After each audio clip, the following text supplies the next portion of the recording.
Obsession পর্ব অন্তিম। লেখিকা তাসনিম তালুকদার বুশরা। রাশেদ তালুকদার কিছুক্ষণ চুপ করে থাকল, যেন নিজের অতীতের অন্ধকারে ডুবে যাচ্ছিল। তারপর ধীরে ভারী কণ্ঠে আবার বলতে শুরু করল, তারপর একদিন রাতে আমি লোক নিয়ে তোমাদের বাড়িতে হামলা করি। তোমার বাবাকে সামনে পাই। রাগে হিংসায় আমি ছুরি চালাই, পেটে আঘাত করি। ভেবেছিলাম ওই আঘাতেই সব শেষ। ভেবেছিলাম সে মারা গেছে। দহনের শ্বাস ভারী হয়ে উঠল। চোখের সামনে যেন রক্তাক্ত এক অজানা রাত ভেসে উঠছে। রাশেদ থামল না। তারপর তোমার মাকে জোর করে তুলে আনি। কিন্তু একটা জিনিস আমি পারিনি, তার কণ্ঠে হালকা কাঁপন, তোমার মায়ের বুক থেকে তোমাকে আলাদা করতে পারিনি। তুমি তখন ছোট্ট, সারাক্ষণ ওর বুক আঁকড়ে ছিলে। ও তোমাকে ছাড়েনি। দহন চোখ বন্ধ করে ফেলল এক মুহূর্তের জন্য। তাই বাধ্য হয়ে তোমাকেও সঙ্গে নিয়ে আসি। ভেবেছিলাম তোমাকে রাখলে ও আমাকে ছেড়ে কোথাও যাবে না। রাশেদের ঠোঁটে হালকা বিকৃত হাসি ফুটল। আর তাতেই তো আমার লাভ হয়েছে। তোমাকে অশ্রু বানিয়ে, তোমার মায়ের দুর্বলতা বানিয়ে আমি আমার কাজ হাসিল করেছি। কথাটা শেষ হতেই গোডাউনের যেন আরো অন্ধকার হয়ে উঠল। দহনের ভেতরে যেন কিছু একটা ভেঙে চুরমার হয়ে গেল। এতদিনের সম্পর্ক, এতদিনের স্মৃতি, সবকিছু হঠাৎ বিষাক্ত হয়ে উঠল। সে ধীরে ধীরে রাশেদের দিকে তাকালো। চোখ দুটো লাল, কিন্তু কণ্ঠ আশ্চর্য রকম শান্ত। তাহলে আমি শুধু একটা হাতিয়ার ছিলাম? আমার কখনোই তুমি একটুও ভালোবাসোনি? রাশেদ তালুকদার ঠান্ডা, নির্লজ্জ কণ্ঠে বলল, আমি কখনো কাউকে ভালোবাসিনি নিজেকে ছাড়া। এই একটুকু বাক্য যেন দহনের ভেতরের শেষ অবশিষ্ট সংযমটুকুও ছিন্নভিন্ন করে দিল। দহনের চোখ অন্ধকার হয়ে গেল। কানে যেন আর কিছুই ঢুকছে না। শুধু শব্দটা ঘুরপাক খাচ্ছে, নিজেকে ছাড়া, নিজেকে ছাড়া। তার সামনে দাঁড়িয়ে থাকা মানুষটা শুধু তার মায়ের জীবন নয়, তার শৈশব, তার পরিচয়, তার সমস্ত সত্য ছিনিয়ে নিয়েছে। আর এখন নির্বিকার মুখে স্বীকার করছে ভালোবাসা বলে কিছু তার জীবনে ছিল না। রাগ মাথায় উঠে গেল। পাশে পড়ে থাকা একটা কুড়ালের দিকে দহনের দৃষ্টি গেল। হাত যেন নিজের ইচ্ছায় এগিয়ে গেল। মুহূর্তটা ছিল খুব ছোট, কিন্তু তার ভেতরের ঝড় ছিল সীমাহীন। সে কুড়ালটা তুলে নিল। রাশেদ কিছু বুঝে ওঠার আগেই দহন সামনে এগিয়ে এলো, চোখে উন্মত্ত আগুন। পরের মুহূর্তে ঘর ভরে উঠল এক তীব্র, ভারী শব্দে। সবকিছু যেন থেমে গেল। দহন স্থির হয়ে দাঁড়িয়ে রইল কয়েক সেকেন্ড। তারপর কুড়ালটা হাত থেকে পড়ে গেল মেঝেতে ঠক করে। তার বুক উঠছে নামছে দ্রুত। হাত কাঁপছে। চোখের দৃষ্টি ফাঁকা। ধীরে ধীরে সে মেঝেতে বসে পড়ল। যেন শরীর আর তাকে ধরে রাখতে পারছে না।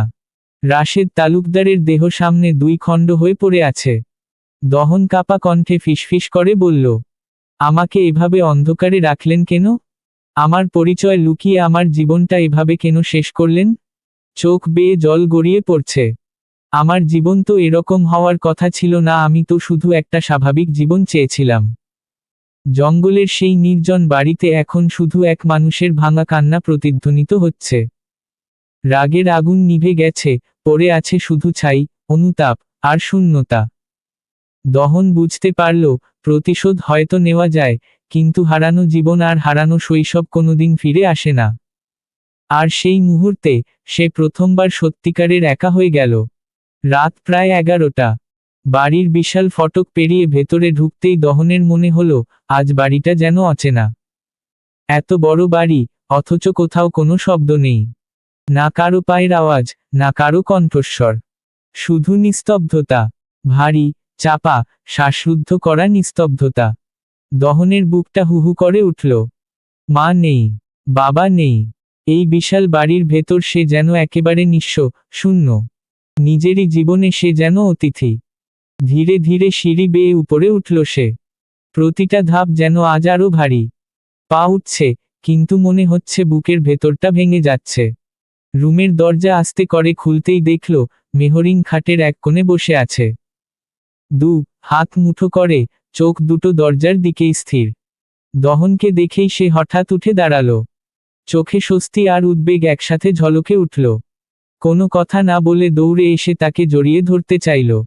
কিন্তু দহন এক কদম কদম পিছিয়ে গেল। মেহরিন থমকে দাঁড়িয়ে গেল। দহন একবারও তার দিকে ভালো করে তাকালো না। চোখ নিচু, মুখ শক্ত, যেন কোনো অনুভূতি প্রকাশ করার শক্তিও নেই আর। কিছু না বলে সোজা ওয়াশরুমের দিকে চলে গেল। দরজাটা ভেতর থেকে বন্ধ হওয়ার শব্দটা রুমের নিস্তব্ধতাকে আরো ভারী করে দিল। মেহরিন স্থির হয়ে দাঁড়িয়ে রইল। তার বুকের ভেতরটা কেঁপে উঠল, সে বুঝতে পারছে, দহন গভীরভাবে আঘাত পেয়েছে। এত গভীর, যে কথায় প্রকাশ করা যায় না। তার চোখের ভেতর যে শূন্যতা ছিল, সেটা রাগের না, সেটা ভাঙা এক মানুষের। মেহরিন ধীরে ধীরে খাটে ফিরে বসল। হাত দুটো জড়িয়ে ধরে বসে রইল। ওয়াশরুমের ভেতর থেকে পানির শব্দ আসছে। কিন্তু সেই শব্দের আড়ালে যেন আরো কিছু আছে, অকথিত যন্ত্রণা, চেপে রাখা কান্না। মেহরিন অপেক্ষা করতে লাগল। প্রায় 1 ঘন্টা পর ওয়াশরুমের দরজা খুলে ভেতর থেকে বেরিয়ে এলো দহন। ভেজা চুল, পরনে ট্রাউজার আর সাদা টি শার্ট। মুখটা ধোয়া, কিন্তু চোখের ভেতরের লালচে ক্লান্তি ধুয়ে যায়নি। সে একবারও মেহরিনের দিকে তাকালো না। নীরবে ড্রয়ার খুলে একটা সিগারেটে প্যাকেট বের আর লাইটার বের করে, তারপর ধীরে ধীরে বেলকনির দিকে চলে গেল। মেহরিন স্থির হয়ে কিছুক্ষণ তাকিয়ে রইল। এই মানুষটার এখন তাকে দরকার সবচেয়ে বেশি। এভাবে কষ্ট চেপে রাখলে ভেতরটা আরো ভেঙে যাবে। এই ভাবনাগুলো বুকের ভেতর নিয়ে সে ধীরে ধীরে দহনের পেছনে গেল। বেকনিতে গিয়ে দেখল, দহন রেলিংয়ে হেলান দিয়ে দাঁড়িয়ে আছে। রাতের আকাশ কালো, দূরে শহরের ক্ষীণ আলো জ্বলছে। ঠান্ডা হাওয়া বইছে, কিন্তু দহনের চোখে কোনো অনুভূতি নেই। সে ধীরে ধীরে ধোঁয়া ছাড়ছে। প্রতিটা টান যেন বুকের গভীর থেকে জমে থাকা যন্ত্রণা টেনে বের করতে চাইছে। মেহরিন পাশে গিয়ে দাঁড়ালো। দহন একবারও তাকালো না। যেন সে একা, এই বিশাল পৃথিবীতে সম্পূর্ণ একা। মেহরিন নিচু, নরম কণ্ঠে বলল, আপনি এভাবে চুপ করে থাকবেন না, এতে আপনার আরো কষ্ট হবে। দহন কোনো উত্তর দিল না। শুধু সিগারেটের আগুনটা অন্ধকারে লালচে হয়ে জ্বলল। মেহরিন আবার বলল, সব ভেতরে চেপে রাখলে আপনি ভেঙে পড়বেন। প্রকাশ করুন, কান্না করুন, চিৎকার করুন, কিন্তু এভাবে নিজেকে বন্ধ করে রাখবেন না। যদি প্রকাশ করেন তাহলে নিজেকে হালকা লাগবে। এইবার দহন ধীরে মাথা ঘুরিয়ে তাকালো। চোখ দুটো লাল, ক্লান্ত, শূন্য, হালকা। সে মৃদু হেসে বলল, সেই হাসিতে কোনো আনন্দ নেই। যখন পুরো ভেতরটাই ফাঁকা হয়ে যায় তখন আর হালকা ভারী কিছু থাকে না, ডেইজি হানি। মেহরিনের বুক কেঁপে উঠল। সে 1 কদম এগিয়ে এলো। তারপরও খুব আস্তে বলল, আপনি একা না, আমি আছি আপনার সাথে, আপনার পাশে। নিজেকে কখনোই একা মনে করবেন না। আমি সব সময় আপনার পাশে আছি আর থাকব। রাতের বাতাস তাদের মাঝখানে নীরব হয়ে দাঁড়িয়ে রইল।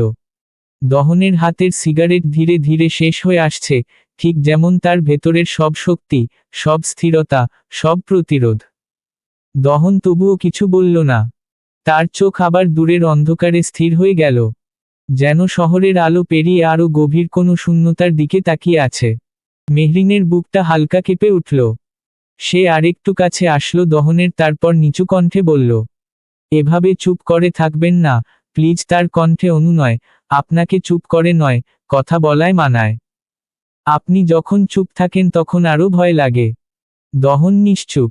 মেহরিন গলা সামলে আবার বলল, আমি জানি আপনি খুব কষ্টের মধ্যে আছেন। কিন্তু আমার থেকে কেন লুকাচ্ছেন? আমি কি আপনার কেউ না?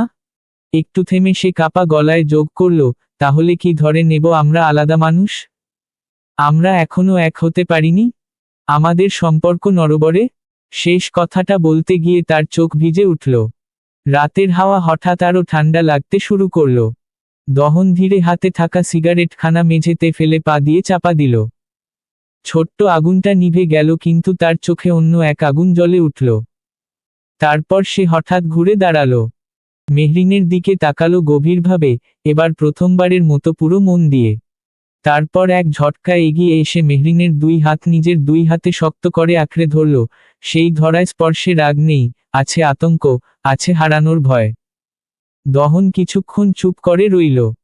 তারপর ধীরে ধীরে তার কপাল ঠেকালো মেহরিনের কপালে।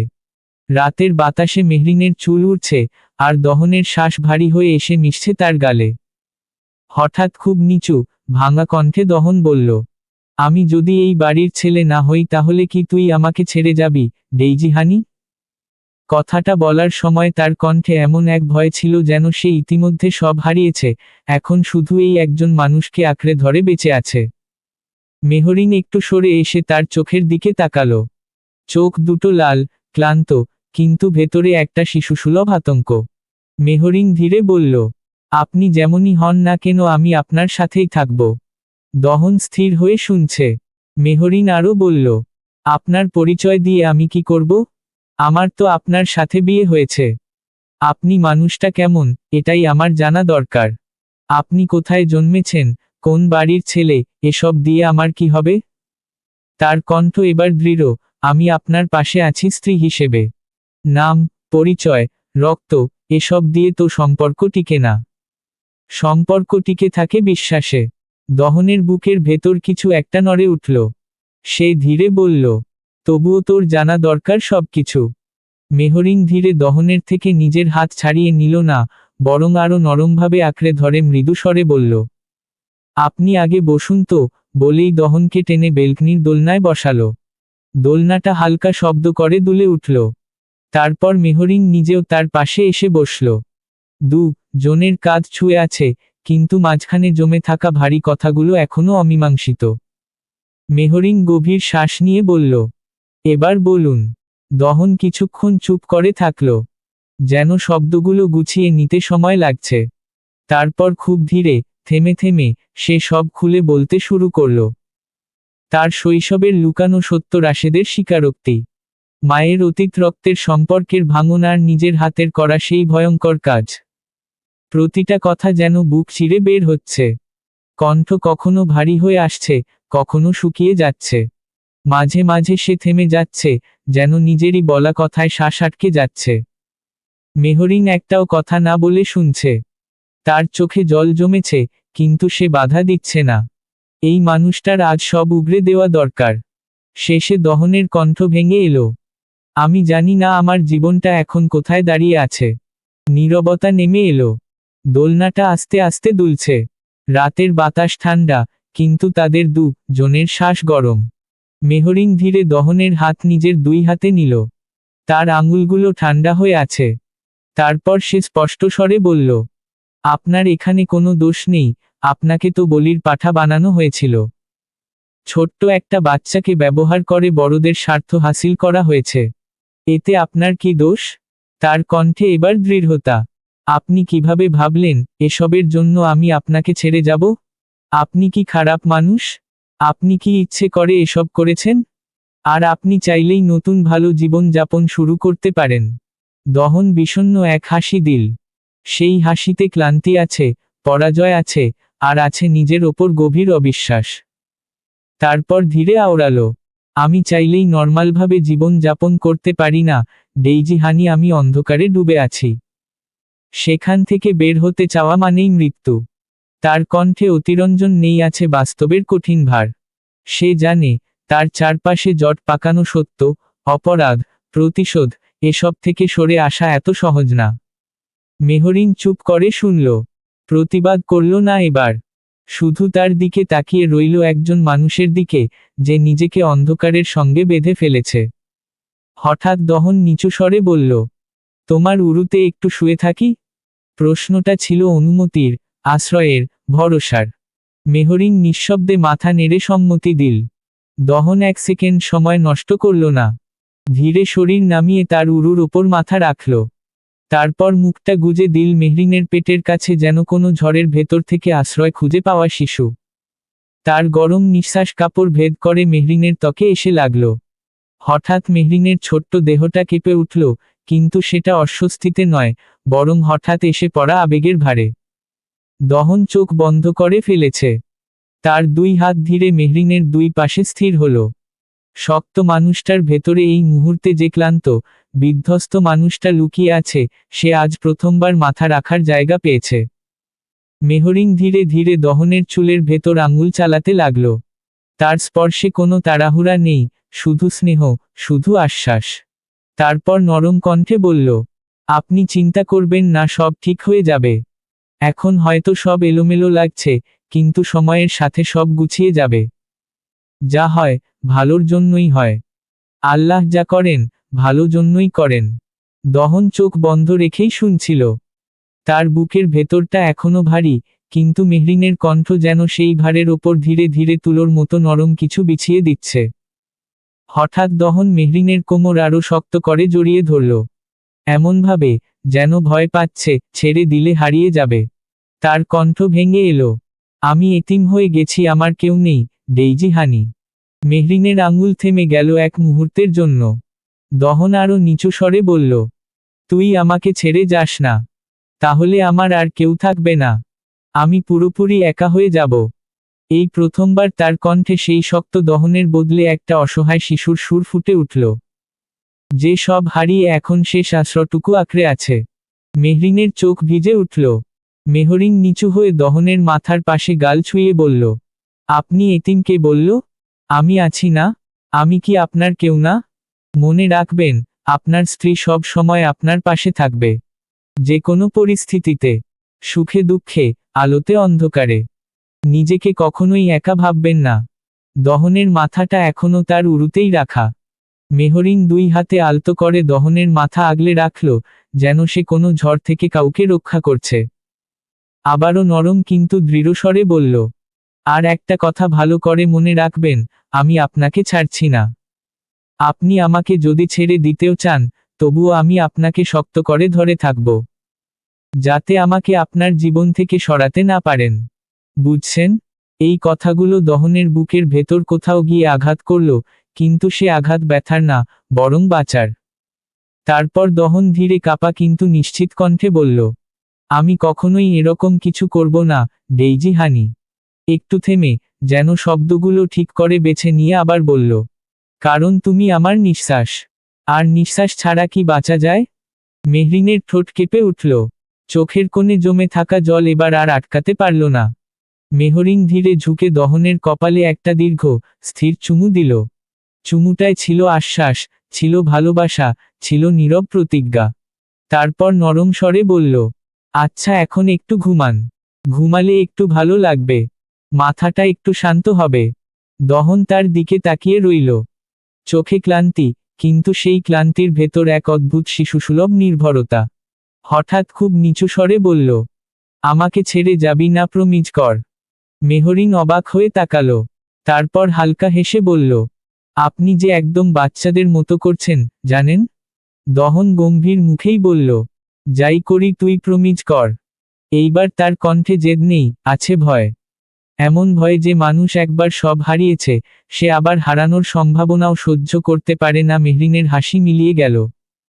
সে ধীরে দহনের মুখ হাতে ধরে বলল, আচ্ছা প্রমিজ করছি, আমি আমার হাসব্যান্ডকে ছেড়ে কখনোই, কোনো দিন যাব না।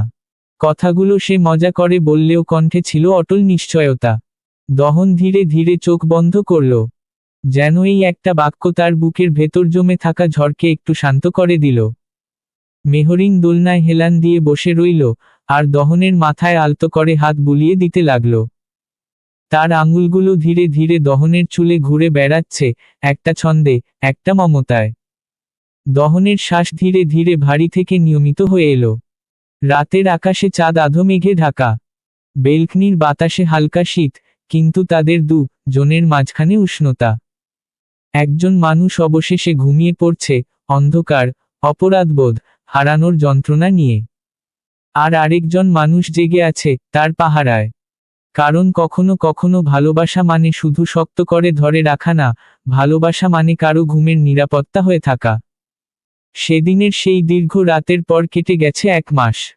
সময়ের অদ্ভুত এক ক্ষমতা আছে, সে গভীর ক্ষত পুরোপুরি সারায় না, কিন্তু তার ওপর নতুন আলো ফেলতে শুরু করে। এখন বসন্তকাল। শীতের কুয়াশা সরেছে। বাতাসে আর সেই কাঁপুনি ধরানো ঠান্ডা নেই। তার বদলে আছে নরম, হালকা উষ্ণতা, যেন রোদটাও আজকাল একটু মমতা নিয়ে গায়ে পড়ে। গাছের ডালে ডালে নতুন পাতা গজিয়েছে। সেই পাতাগুলো কচি সবুজ, স্বচ্ছ, কোমল, জীবনের মতোই নতুন। পুরনো শুকনো পাতাগুলো ঝরে গিয়ে জায়গা করে দিয়েছে নতুন কিছুকে। রাস্তার ধারে কৃষ্ণচূড়া রং ছড়াতে শুরু করেছে। আগুনোঙা ফুলে ডাল ভরে উঠছে। কোথাও শিমুলের রক্তিম ছোঁয়া, কোথাও পলাশের দীপ্ত কমলা। মনে হয় প্রকৃতি যেন নিজেই নিজের ক্যানভাসে রং ঢেলে দিয়েছে। চারপাশে এক ধরনের উচ্ছ্বাস।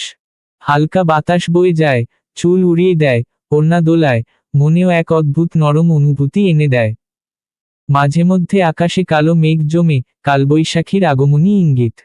দূরে কোথাও বিদ্যুতের রেখা দেখা যায়, তারপর আবার রোদ ফুটে ওঠে। ভোরবেলা কোকিলের ডাক শোনা যায়। সেই ডাক যেন বসন্তের আনুষ্ঠানিক ঘোষণা। গাছে গাছে পাখিরা ফিরে এসেছে। প্রজাপতিগুলো রঙিন ডানায় ফুল থেকে ফুলে উড়ে বেড়াচ্ছে। প্রকৃতি যেন দীর্ঘ নিঃশ্বাস ফেলে আবার বাঁচতে শুরু করেছে। পহেলা ফাল্গুনের দিনে শহর যেন আরও রঙিন হয়ে ওঠে। কলেজ, বিশ্ববিদ্যালয়ের প্রাঙ্গণে, পার্কে, রাস্তায়, সব জায়গায় হলুদ, কমলা, লাল রঙের পোশাক। মেয়েদের চুলে গাঁথা গাঁদা বা কৃষ্ণচূড়ার ফুল, ছেলেদের পাঞ্জাবিতে বসন্তের ছাপ। হাসি, গান, আবৃত্তি, উৎসবের আমেজ, সব মিলিয়ে এক প্রাণচঞ্চল সময়। যেন প্রকৃতি নিজেই বলে দিচ্ছে, অন্ধকার যত গভীরই হোক, তারপরেই আসে নতুন ঋতু। বসন্ত মানেই শুধু ফুল ফোটা না, বসন্ত মানেই নতুন শুরু। আর এই নতুন ঋতুর আলোয় কিছু মানুষের জীবনেও ধীরে ধীরে গজাতে শুরু করেছে নতুন পাতা। আর মাত্র 15 দিন, তারপরই শুরু হবে এইচএসসি ফাইনাল পরীক্ষা। মেহরিন আর আবিরার মুখে এখন আগের মতো হাসি নেই। জনেই চিন্তায় ডুবে আছে। এতদিনের পড়াশোনা, এতগুলো সিলেবাস, নোট, মডেল টেস্ট সবকিছু হঠাৎ করে খুব ভারী মনে হচ্ছে। আজ ক্লাস শেষ করে তারা একসাথে কলেজ থেকে বের হলো। দুপুর, সূর্য একদম মাথার ওপর। আকাশে মেঘ নেই, রোদটা তীব্র হয়ে কপালে এসে পড়ছে। রাতে এখনো হালকা ঠান্ডা থাকে, কিন্তু দিনে গরম যেন একেবারে ঝাঝালো হয়ে উঠেছে। বাতাসও গরম, যেন ধুলো মেশানো উষ্ণ নিঃশ্বাস। কলেজ গেট পেরোতেই মেহরিন একটা দীর্ঘশ্বাস ফেলে হতাশ কণ্ঠে আওড়ালো, ভাই আমি তো তেমন পড়িনি, কি পরীক্ষা দিব বল? আবিরা সাথে সাথে মুখ বাঁকিয়ে বলে উঠল, এই ডায়লগটা তুই গত সারা বছর ধরে দিস। সারা বছর বলিস পড়িনি। তারপর পরীক্ষায় নাম্বার ঠিকই বেশি পাস। মেহরিন কপাল কুঁচকে বলল, আরেহ না দোস্ত, এবার সত্যি পড়িনি। মাথায় কিছুই ঢুকছে না। এত টেনশন লাগে যে বই খুললেই মাথা ঘুরে। রোদে দাঁড়িয়ে থেকেও তার কণ্ঠে হালকা দুশ্চিন্তার ছাপ স্পষ্ট। আবিরা ব্যাগটা কাঁধে ঠিক করে নিয়ে বলল, হয়েছে, আর নাটক করতে হবে না। তুই না পড়লে আমি তো শেষ। আমাকে সান্ত্বনা দেওয়ার জন্য হলেও এসব বলিস না। জন হাঁটতে হাঁটতে হাসতে লাগলো। কলেজের বাইরে রাস্তায় ছাত্রছাত্রীদের ভিড়। কেউ আইসক্রিম কিনছে, কেউ ফুচকার দোকানে দাঁড়িয়ে। দূরে গাছের ছায়ায় কয়েকজন দাঁড়িয়ে আড্ডা দিচ্ছে। মেহরিন একটু থেমে আকাশের দিকে তাকালো। তীব্র রোদে চোখ ছোট হয়ে গেল। তারপর বলল, জীবনটা কেমন জানিস? একদিকে এত কিছু, আরেকদিকে পরীক্ষা। আবিরা কাঁধে হাত রেখে বলল, পরীক্ষা তো জীবনেরই অংশ। আগে এটা শেষ হোক, তারপর যত চিন্তা করার করবি। কথা বলতে বলতে তারা কলেজের গেট পুরোপুরি পেরিয়ে রাস্তায় চলে এলো। কলেজ গেটের ঠিক সামনে একটা সাদা গাড়ি দাঁড়িয়ে আছে। ড্রাইভার নেমে গেটের দিকে তাকিয়ে আছে, স্পষ্ট বোঝা যাচ্ছে আবিরার জন্যই এসেছে। রোদ এতটাই তীব্র যে রাস্তায় তাকালে চোখ ঝলসে যায়। পিচঢালা রাস্তার ওপর তাপ দপদপ করে উঠছে। বাতাসে গরমের ঝাঁজ। মেহরিন ব্যাগটা কাঁধে সরিয়ে বলল, আবিরা, তুই চলে যা। আমি দাঁড়িয়ে আছি। আজকে তোর ভাই আমাকে নিতে আসবে বলেছে। আবিরা ভ্রু কুঁচকে তাকালো। তারপর উদ্বিগ্ন স্বরে বলল, এই দুপুরে তোকে একা রেখে যাব? মাথা খারাপ নাকি? মেহরিন শান্ত কণ্ঠে বলল, আরে তুই তো ক্লাসেই বলছিলি মাথা ঘুরছে। এখন যদি এই রোদে দাঁড়িয়ে থাকিস, তাহলে তো আরো খারাপ হবে। রুদ্রের মধ্যে দাঁড়িয়ে থাকলে একদম অসুস্থ হয়ে যাবি। আবিরা ঠোঁট কামড়ে বলল, তবুও তোকে রেখে। কথাখানা শেষ করার আগেই মেহরিন প্রায় ধমকেই উঠল, আরে বাবা, আমি কি ছোট বাচ্চা? তুই আগে বাসায় যা, আমি দাঁড়িয়ে আছি। তোর ভাই তো আসবেই। আবিরা এখনো একটু ইতস্তত করছিল, কিন্তু মেহরিন আর সুযোগ দিল না। হাত ধরে প্রায় জোর করেই তাকে গাড়ির দিকে টেনে নিয়ে গেল। ড্রাইভার দরজা খুলে দিল। যা, গিয়ে আরামে এসি গাড়িতে বসো, মেহরিন চোখ রাঙিয়ে বলল। আবিরা গাড়িতে উঠে জানালা নামিয়ে বলল, দেখ যদি দরকার হয় আমাকে ফোন দিবি কিন্তু। মেহরিন মজা করে স্যালুট করে বলল, জি ম্যাডাম। গাড়িটা ধীরে ধীরে গেট ছেড়ে চলে গেল। গাড়ির ধুলো হালকা উড়ে থেমে গেলে চারপাশের তীব্র রোদ যেন আবার পুরোটা দখল করে নিল। মেহরিন চারদিকে তাকালো। কলেজের ভিড় একটু কমে এসেছে। বেশিরভাগ ছাত্রছাত্রী চলে গেছে। সে রাস্তার পাশে একটা বড় গাছের ছায়ার দিকে গিয়ে দাঁড়ালো। ছায়াটা পুরোপুরি ঠান্ডা না হলেও সরাসরি রোদের চেয়ে অনেক স্বস্তির। ব্যাগ থেকে ফোন বের করে সময় দেখল। দুপুর গড়াচ্ছে। হালকা বাতাস এলো, কচি পাতাগুলো দুলে উঠল। দূরে কোথাও কোকিল ডাকছে। মেহরিন গভীর শ্বাস নিল। 20 মিনিট কেটে গেছে। মেহরিন আরেকবার ফোনের স্ক্রিন জ্বালালো। সময় যেন আজ ইচ্ছে করেই ধীরে চলেছে। দহন এখনো এল না। ভ্রু কুঁচকে চারপাশে তাকালো সে। কলেজ গেট প্রায় ফাঁকা। দু একটা রিকশা দূরে দাঁড়িয়ে, আর রাস্তার ওপারে চায়ের দোকানটাও আধখোলা। রোদটা একটু আগেও মাথার ওপর জ্বলছিল, কিন্তু এখন তার তেজ কমে এসেছে। আকাশে হঠাৎ করে মেঘ জমেছে। বসন্তের আকাশ কখন যে কি করে, তার ঠিক নেই। মেহরিন নিচু স্বরে বলল, এই হলো বসন্তকালের জ্বালা। এই রোদ, এই বৃষ্টি। গাছের পাতাগুলো হঠাৎ জোরে দুলে উঠল। হালকা ঠান্ডা বাতাস বয়ে গেল। মনে হচ্ছে কিছুক্ষণের মধ্যেই ঝিরিঝিরি বৃষ্টি নামবে। সে একবার ভাবল ফোন দেবে দহনকে। এত দেরি করছে কেন? মনে মনে গোজগোজ করল। কিন্তু আঙুলটা কল বাটনের ওপর গিয়েও থেমে গেল। না, থাক, হয়তো পথে আছে। অকারণে বিরক্ত করব না। ঠিক তখনই হঠাৎ একটা বাইকের শব্দ কানে এলো। খুব কাছে। একটা কালো বাইক এসে ঠিক তার সামনে ব্রেক কষে থামল। এত হঠাৎ করে যে মেহরিন চমকে উঠল। হেলমেট পরা একজন লোক। মুখ দেখা যাচ্ছে না, শুধু কালো ভিসরের আড়ালে অস্পষ্ট ছায়া। মেহরিন ভয় পেয়ে দু কদম পিছিয়ে গেল। বুকের ভেতর ধকধক শুরু হয়ে গেছে। চারপাশে তাকালো, রাস্তা প্রায় খালি। তার কণ্ঠে বিরক্তি আর ভয়ের মিশ্র সুর। আরে ভাই, প্রবলেম কি? দেখে বাইক চালাতে পারেন না? লোকটা ধীরে ধীরে হেলমেট খুলল। মুহূর্তের জন্য সময় যেন থেমে গেল। চুলগুলো এলোমেলো করে হালকা ঝাঁকিয়ে যখন মুখটা পুরোটা দেখা গেল, মেহরিনের বুকের ভেতরটা হঠাৎ হিম হয়ে গেল। মুখ ফ্যাকাশে, ঠোঁট কাঁপছে। ও নিচু, প্রায় ফিসফিস কণ্ঠে সে উচ্চারণ করল, আয়ান। আয়ন ঠোঁট বাঁকিয়ে মুচকি হাসল। সেই চেনা, গাজালানো হাসি। তারপর নোংরা কণ্ঠে বলল, একদম ঠিক ধরেছ, ডার্লিং। ডার্লিং শব্দটা যেন কানে গরম সীসার মতো ঢুকে গেল। মেহরিন মুহূর্তেই সোজা হয়ে দাঁড়ালো। ভয়টা সরে গিয়ে জায়গা নিল তীব্র ঘৃণা। তারপর তীক্ষ্ণ কণ্ঠে আওড়ালো, তুমি এখানে কি করছো? আমি বলেছিলাম না, আমার সামনে আর কখনোই আসবে না? তোমাকে দেখলেই আমার ঘৃণা হয়। আয়ন বাইকের সিটে হেলান দিয়ে দাঁড়ালো। একটুও লজ্জা নেই তার চোখে, বরং একরকম খেলাচ্ছলে তাকিয়ে আছে। তারপর মিথ্যে আহত হওয়ার ভান ধরে বলল, ডার্লিং, ওইভাবে বলে না। দিলে লাগে। এই তুমি একদিন আমাকে কত কত ভালোবাসার কথা বলতে। ভুলে গেলে? মেহরিনের চোখ রাগে লাল হয়ে উঠল। দাঁতে দাঁত চেপে বলল, তখন তো আর তোমার জানোয়ারের রূপটা জানতাম না। শব্দগুলো ছুরি হয়ে বের হলো। আয়নের হাসিটা এক মুহূর্তের জন্য থেমে গেলেও সে আবার নিজেকে সামলে নিল। তারপর হেসে বলল, জানোয়ার? তাহলে তোমাকে আজকে জানোয়ারের রূপটাও দেখাবো। বলেই আয়ান এগোতে লাগলো মেহরিনের দিকে। মেহরিন তা দেখে পিছিয়ে যাচ্ছিল। এক কদম, দু কদম। তার বুকের ভেতর ধুকপুক শব্দটা যেন চারপাশের নিস্তব্ধতা ভেঙে দিচ্ছিল। পিছনে যেতে যেতে সে হাত তুলে থামার ইশারা করল, স্টপ। কণ্ঠে স্পষ্ট সতর্ক। আয়ন, একদম আমার কাছে আসবে না। দহন জানতে পারলে তোমাকে ছাড়বে না, মেরাই ফেলবে। আয়ন হেসে উঠল, একটা খোঁচা মারা, অবজ্ঞার হাসি। তারপর ধীরে ধীরে এগিয়ে আসতে আসতে বলল, ওহ তাই নাকি? তোমার সেই দহন? সম্পর্কে তো আবার তোমার মামা হয়, তাই না? নাকি এখন সম্পর্কের সংজ্ঞা বদলে গেছে? কথাটা শেষ হওয়ার আগেই সে হঠাৎ করে মেহরিনের কবজি শক্ত করে চেপে ধরল।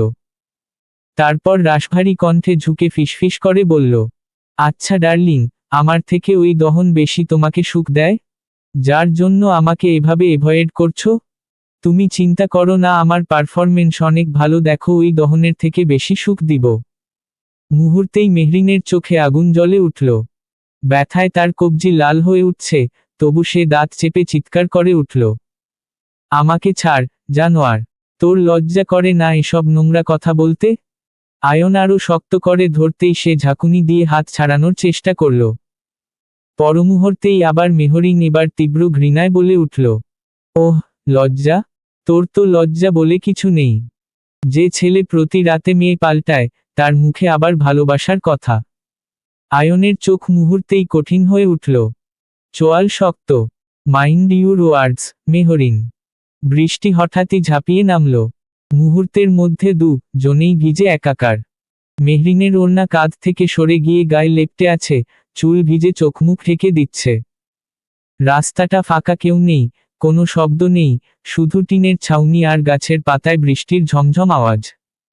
চারপাশের এই নির্জনতা মেহরিনকে আরও অস্থির করে তুলল। সে আবার হাত ছাড়াতে চেষ্টা করে আতঙ্কিত কণ্ঠে বলল, ছাড় বলছি। কিন্তু আয়ানের আঙুলের চাপ আরও শক্ত হল। ঠিক তখনই দূর থেকে হেডলাইটের আলো কেটে এলো, বৃষ্টির পর্দা ভেদ করে। একটা কালো গাড়ি এসে ঠিক তাদের সামনে ব্রেক কষে থামল। চাকার ঘর্ষণে পানি ছিটকে উঠল। গাড়ির দরজা খুলে ধীরে কিন্তু ভারী পদক্ষেপে নেমে এলো দহন। বৃষ্টির ফোঁটা তার কাঁধ বেয়ে গড়িয়ে পড়ছে। চোখ দুটো তীক্ষ্ণ, আগুনের মতো জ্বলছে। মেহরিনের বুকের ভেতর ধক করে উঠল, স্বস্তি? নাকি আরও বড় ঝড়ের আগমনী সংকেত? সে মরিয়া হয়ে আবার হাত ছাড়াতে চাইল, কিন্তু আয়ান ছাড়ল না। বরং দহনকে দেখে ঠোঁট বাঁকিয়ে বাঁকা হাসল। তারপর আয়ান তাচ্ছিল্যের সুরে বলল, কিরে, আমার মাল তো আমি খাওয়ার আগেই তুই নিয়ে নিলি? শব্দগুলো বাতাসে ছুরি হয়ে ছড়িয়ে পড়ল। মেহরিনের চোখে অপমানের আগুন জ্বলে উঠল। দহন এক মুহূর্ত স্থির হয়ে তাকিয়ে রইল, প্রথমে মেহরিনের লাল হয়ে ওঠা কবজির দিকে, তারপর আয়ানের হাতের দিকে। তারপর ধীরে ধীরে মুখ তুলল। সেই দৃষ্টি দেখে আয়ানের হাসি সামান্য থমকে গেল। বৃষ্টি যেন আরও জোরে নামতে লাগল। দহন এক পা এগিয়ে যেয়ে ঝটকা মেরে আয়ানের হাত থেকে মেহরিনের কবজি ছাড়িয়ে নিল। মেহরিন হোঁচট খেয়ে দহনের দিকে সরে এলো। আর ঠিক পরের মুহূর্তেই দহনের মুঠো শক্ত হলো। একটা সোজা ঘুষি গিয়ে পড়ল আয়ানের নাক বরাবর। ঠাস শব্দটা বৃষ্টির শব্দকেও ছাপিয়ে গেল। আয়ন পিছিয়ে গিয়ে রাস্তার ভেজা পানিতে পড়ে যেতে যেতে সামলে নিল নিজেকে। তার নাক থেকে রক্ত মিশে গেল বৃষ্টির পানিতে। মেহরিন স্তব্ধ। দহনের বুক ওঠানামা করছে দ্রুত। চোখে ঝড়। বৃষ্টির ফোঁটা তার মুখ বেয়ে নামছে, কিন্তু সেই ঠান্ডা পানি তার ভেতরের আগুনকে একটুও নিভাতে পারছে না। বসন্তের এই আকস্মিক বৃষ্টি আজ শুধু আকাশেই নয়, তাদের জীবনেও এক নতুন ঝড়ের সূচনা করে। দহনকে আয়ান আগেই চিনত। মেহরিনের মুখে বহুবার তার নাম শুনেছে সে। আয়ন যখন মেহরিনের দিকে তাকালো, মেহরিন অজান্তেই দহনের পেছনে সরে গেল। তার আঙুলগুলো দহনের কোটের পেছনের অংশ আঁকড়ে ধরল। বৃষ্টিতে ভেজা শরীর কাঁপছে। আয়ন সেটা দেখেই বাঁকা হেসে বলে উঠল, আরে ডার্লিং, ওইভাবে লুকাচ্ছ কেন? বৃষ্টিতে তো সবকিছু আরও স্পষ্ট দেখা যাচ্ছে, তোমার শরীরের বাঁকগুলো খুব ভালো লাগছে কিন্তু। কথাগুলো বাতাসে বিষ ছড়িয়ে দিল। মেহরিনের মুখ অপমানে সাদা হয়ে গেল। সে আরও শক্ত করে দহনের পেছনে লুকিয়ে গেল। দহনের চোয়াল শক্ত হয়ে উঠল। কানের পাশের শিরাগুলো ফুলে উঠছে স্পষ্ট। এক মুহূর্তও দেরি না করে সে নিজের ওভারকোট খুলে মেহরিনের কাঁধে জড়িয়ে দিল। ভেজা শরীর ঢেকে দিল পুরোটা।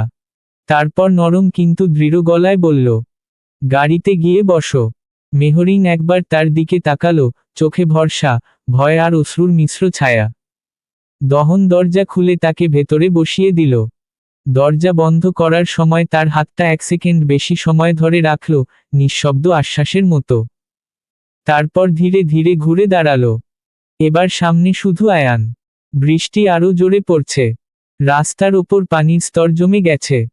দহন এক পা এগোতেই আয়ন আচমকা ঝাঁপিয়ে এসে তার মুখে একটা ঘুষি বসিয়ে দিল।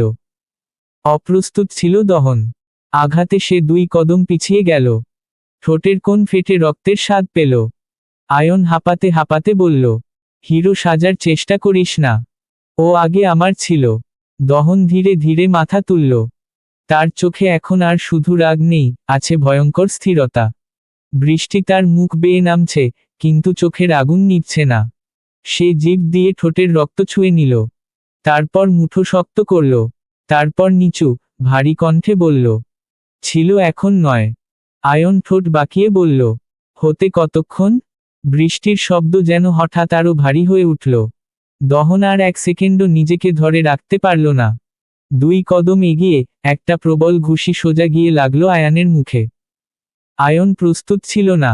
আঘাতে সে পেছনে ছিটকে গিয়ে ভেজা রাস্তায় ধপ করে পড়ে গেল। চারদিকে পানি ছিটকে উঠল। আকাশে বজ্র চমকালো। বৃষ্টি এখন ঝমঝমিয়ে নামছে। বাতাসও দমকা হয়ে উঠেছে। আয়ন উঠতে চেষ্টা করল। কনুই ভর দিয়ে শরীর তুলতে না তুলতেই দহন ঝাঁপিয়ে পড়ল তার ওপর। এক মুহূর্তে সে আয়ানের বুকের ওপর চেপে বসল। তারপর শুরু হলো এলোপাতাড়ি ঘুষি। 1টা, 2টা, 3টা। প্রতিটা ঘুষিতে জমে থাকা রাগ, অপমান, ঘৃণা সব উগরে দিচ্ছে যেন। আয়ন হাত তুলে প্রতিরোধ করতে চাইল, কিন্তু দহনের শক্তি আর ক্রোধের সামনে সে টিকতে পারল না। প্রতিটা শব্দের সাথে আরেকটা আঘাত। বৃষ্টি তাদের জনকেই ধুয়ে দিচ্ছে। কিন্তু সেই পানির সাথে মিশে যাচ্ছে লাল রক্ত। আয়ানের মুখ রক্তাক্ত। ফুলে গেছে নাক গাল। চেনার উপায় প্রায় নেই। সে দুর্বল হয়ে আসছে। হাতের প্রতিরোধ ধীরে ধীরে থেমে গেল। কিছুক্ষণের মধ্যে তার শরীর ঢিলে হয়ে পড়ল। তবুও দহনের রাগ কমল না। সে আরও একটা ঘুষি মারল, যেন নিজের ভেতরের আগুন নিভাতে চাইছে। গাড়ির ভেতর বসে মেহরিন শিউরে উঠছে। কাপা হাতে দরজার হ্যান্ডেল চেপে ধরে আছে। তার চোখ ভেজা, বৃষ্টির জন্য না, আতঙ্কের জন্য, সে নিজেও বুঝতে পারছে না। শেষমেশ দহন হঠাৎ থেমে গেল। হাঁপাচ্ছে সে। বুক ওঠানামা করছে দ্রুত। বৃষ্টির পানি আর ঘামের ফোঁটা মিশে গেছে মুখে। সে ধীরে ধীরে উঠে দাঁড়ালো। রাস্তায় পড়ে থাকা আয়ানের দিকে একবার নিচে তাকালো, নিঃশব্দ, অচেতন শরীর। তারপর কোনো কথা না বলে গাড়ির দিকে এগিয়ে এলো। গাড়ির দরজা খুলে ড্রাইভারের সিটে বসল। দরজা জোরে বন্ধ করল। মেহরিন তার দিকে তাকিয়ে আছে, ভয়, উদ্বেগে, অপরাধবোধে। কিন্তু দহন একবারও তার দিকে তাকালো না। চোয়াল শক্ত, চোখ সামনে স্থির। ইঞ্জিন স্টার্ট হলো। বৃষ্টির মধ্যে হেডলাইট জ্বলে উঠল। গাড়ি ধীরে ধীরে এগোতে শুরু করল। ভেতরে অদ্ভুত এক নিস্তব্ধতা। শুধু ওয়াইপারের শব্দ। মেহরিন ঠোঁট নেড়ে কিছু বলতে চাইল, কিন্তু শব্দ বের হলো না। দহনের মুখের দিকে তাকিয়ে সে বুঝল, এই ঝড় শুধু বাইরে নয়, দহনের ভেতরেও এখনো তাণ্ডব চলছে। কালো গাড়িটা বাড়ির সামনে এসে থামল। ইঞ্জিন বন্ধ হতেই চারপাশে এক অদ্ভুত নিস্তব্ধতা নেমে এলো। দূরে বৃষ্টির শব্দ এখনো শোনা যাচ্ছে, কিন্তু গাড়ির ভেতরে যেন জমাট বাঁধা ভারী নীরবতা। দহন পুরো রাস্তা একটা কথাও বলেনি। একবারও না। মেহরিন কয়েকবার তার দিকে তাকিয়েছে, কিছু বলবে ভেবেছে, কিন্তু দহনের শক্ত হয়ে থাকা চোয়াল আর শীতল দৃষ্টি তাকে থামিয়ে দিয়েছে। গাড়ি থামতেই দহন দরজা খুলে নামল। তারপর দ্রুত ঘুরে এসে যাত্রী পাশের দরজা খুলে দিয়ে বলল, নামো। কণ্ঠে কোনো কোমলতা নেই, কেবল কঠিন, দমিত রাগ। মেহরিন ধীরে নামতে যাচ্ছিল, ঠিক তখনই দহন তার হাত চেপে ধরে একরকম টেনে নামিয়ে দিল। আহ! ব্যথা পাচ্ছি, আমি তো এমনিতেই নামব। এরকম করছেন কেন? মেহরিন কাতর স্বরে বলল। কিন্তু দহনের কানে যেন কিছুই ঢুকছে না। সে তার হাত শক্ত করে ধরে প্রায় টেনে হিঁচড়ে বাড়ির ভেতর ঢুকল। ভেজা কাপড় থেকে মেঝেতে পানি পড়ছে, কিন্তু সেদিকে কারো খেয়াল নেই। সোজা নিজের রুমে যেয়ে দরজা বন্ধ করে দিল। মেহরিন শ্বাস নিতে কষ্ট পাচ্ছে। ভয় আর অস্থিরতায় বুক কাঁপছে। তারপর দহন ওকে নিয়ে ওয়াশরুমে ঢুকে গেল। তারপর সোফায় সাবান লাগিয়ে মেহরিনের হাতের ওই জায়গায় ঘষতে শুরু করল সেখানে আয়ান ধরেছিল। তারপর দাঁত কিরমিরিয়ে বলতে লাগল, এই জায়গায় ও তোকে টাচ করেছিল, তাই না? তার কণ্ঠ কাঁপছে দমিত ক্রোধে। বলেই আরো জোরে জোরে ঘষতে লাগল। মেহরিন শিউরে উঠল। ব্যথা আর সহ্য করতে না পেরে কাতর কণ্ঠে আওড়াল, দহন ব্যথা লাগছে।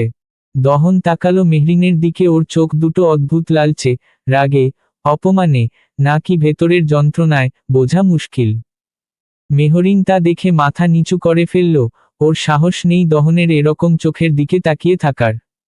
দহন পুনরায় নিচের দিকে তাকিয়ে ঘষতে ঘষতে বলল, ওই জানোয়ার তর হাতে নোংরা লাগিয়ে দিয়ে গেছে।